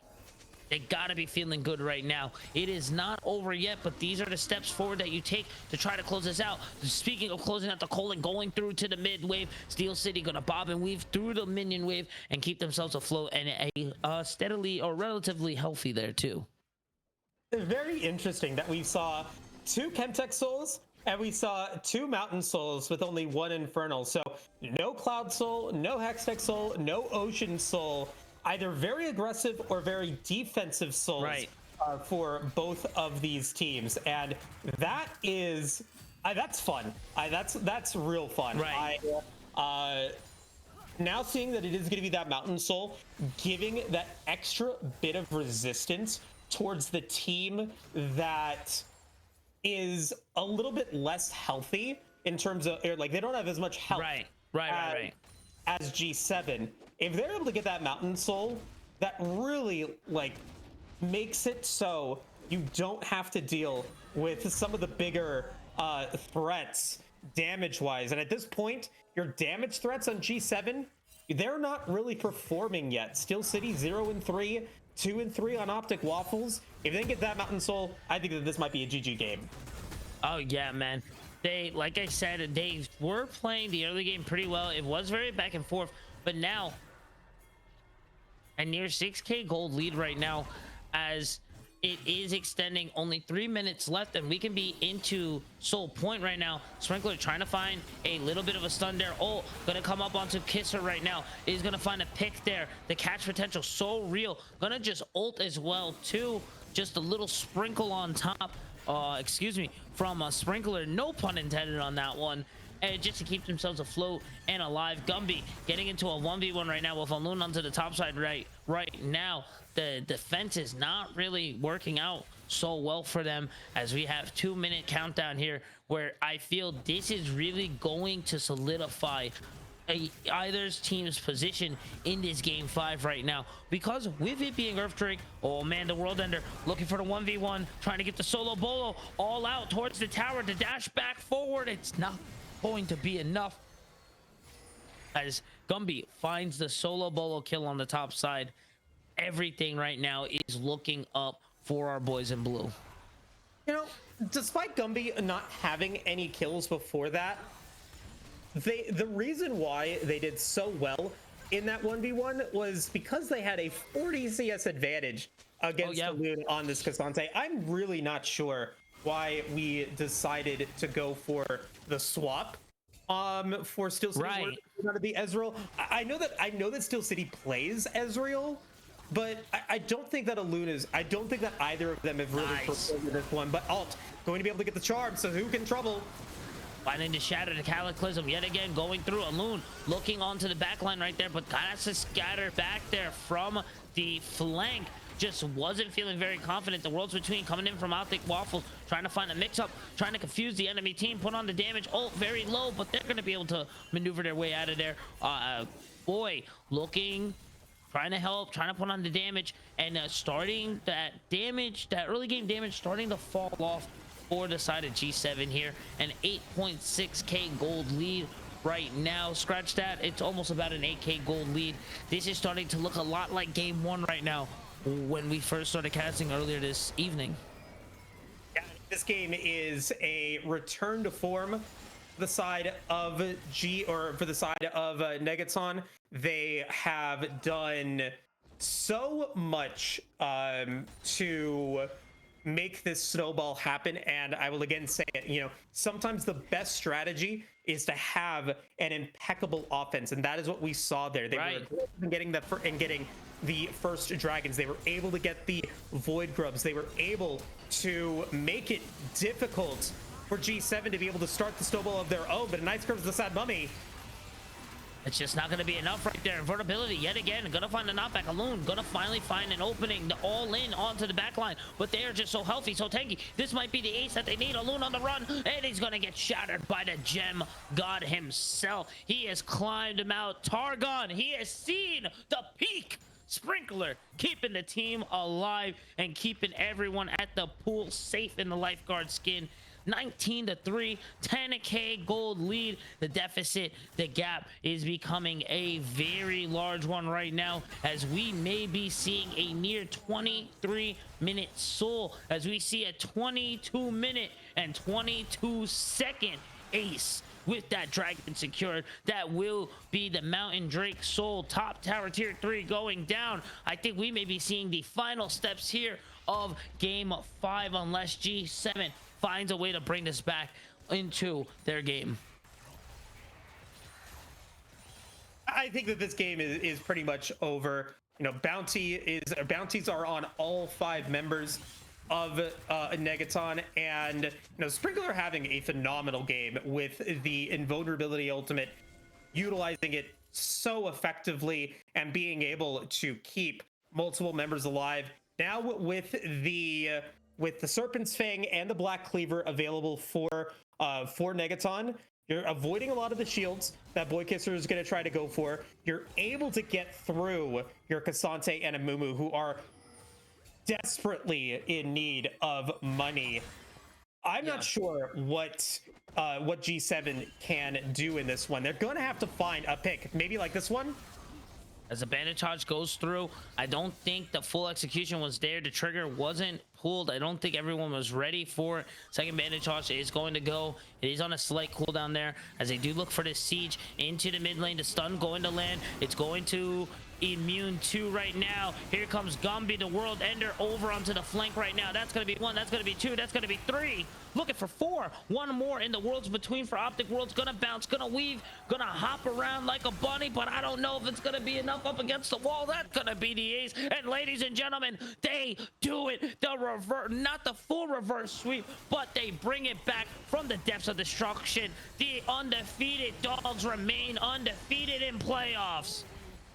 Yeah, a very difficult series for Negatron, but at the end of the day, they are still able to make it a 3-2 series win. They will be able to make it into the semifinals, and this final game was a statement upon statement. They get themselves ahead early on, and I think that they figured it out. They figured out that the only way for G7 to win is giving them the opportunity to come online. G7 usually did not build early game bridges. The Karma Ezreal, I think, the earliest champions to come online for G7 in this entire series. And so what do Negatron do? They say, okay, what we're gonna play around, and what we're gonna decide is the best way for us to win is get ahead early, put pedal to the metal, and that is exactly what they did. They're going to be going into the semifinal. Beautiful, beautiful work there. It seemed that the Cinderella story was starting to unfold and it became a true story, but unfortunately, it is going to remain a fairy tale here as Negatron Cloaks clear it out and to a 3-2 win against Gang7 Mirage. Very, very close, a nail biter of a series, but the dogs remain undefeated. They gotta feel good pushing themselves forward here, as we do have a few more games up for this week right now. I think we can bring that up on to the board for you guys right now. But my gosh, what a banger of a set. Yeah, a banger of a set indeed. They allowed game 2 and game 3 to kind of slip through their grasp, but ultimately they find the right angles, they find the right strategy to be able to win out in this series and get themselves into that semifinal game. The adaptation definitely there, so very impressed with their adaptability moving out through this series. But I mean, yeah, that's it. Huey, final thoughts before you let us out. I guess adaptability beats tenacity there. 3-2.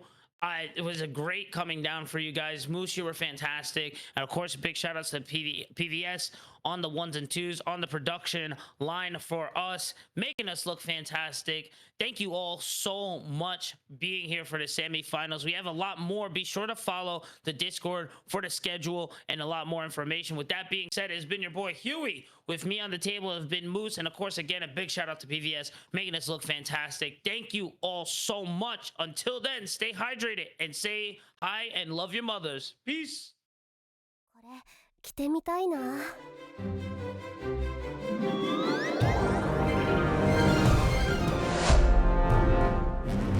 ここだって衣装の数がこんなに。迷っちゃいました。ウィッグをお探しです。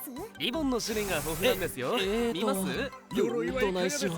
空のことを助けなあかんのに。待って、いろいろ教えてくれるのは嬉しいけど、大事なのは空。このキャラのアニメ版の衣装が欲しいんだ。サイズはこれ。ウィッグは大丈夫。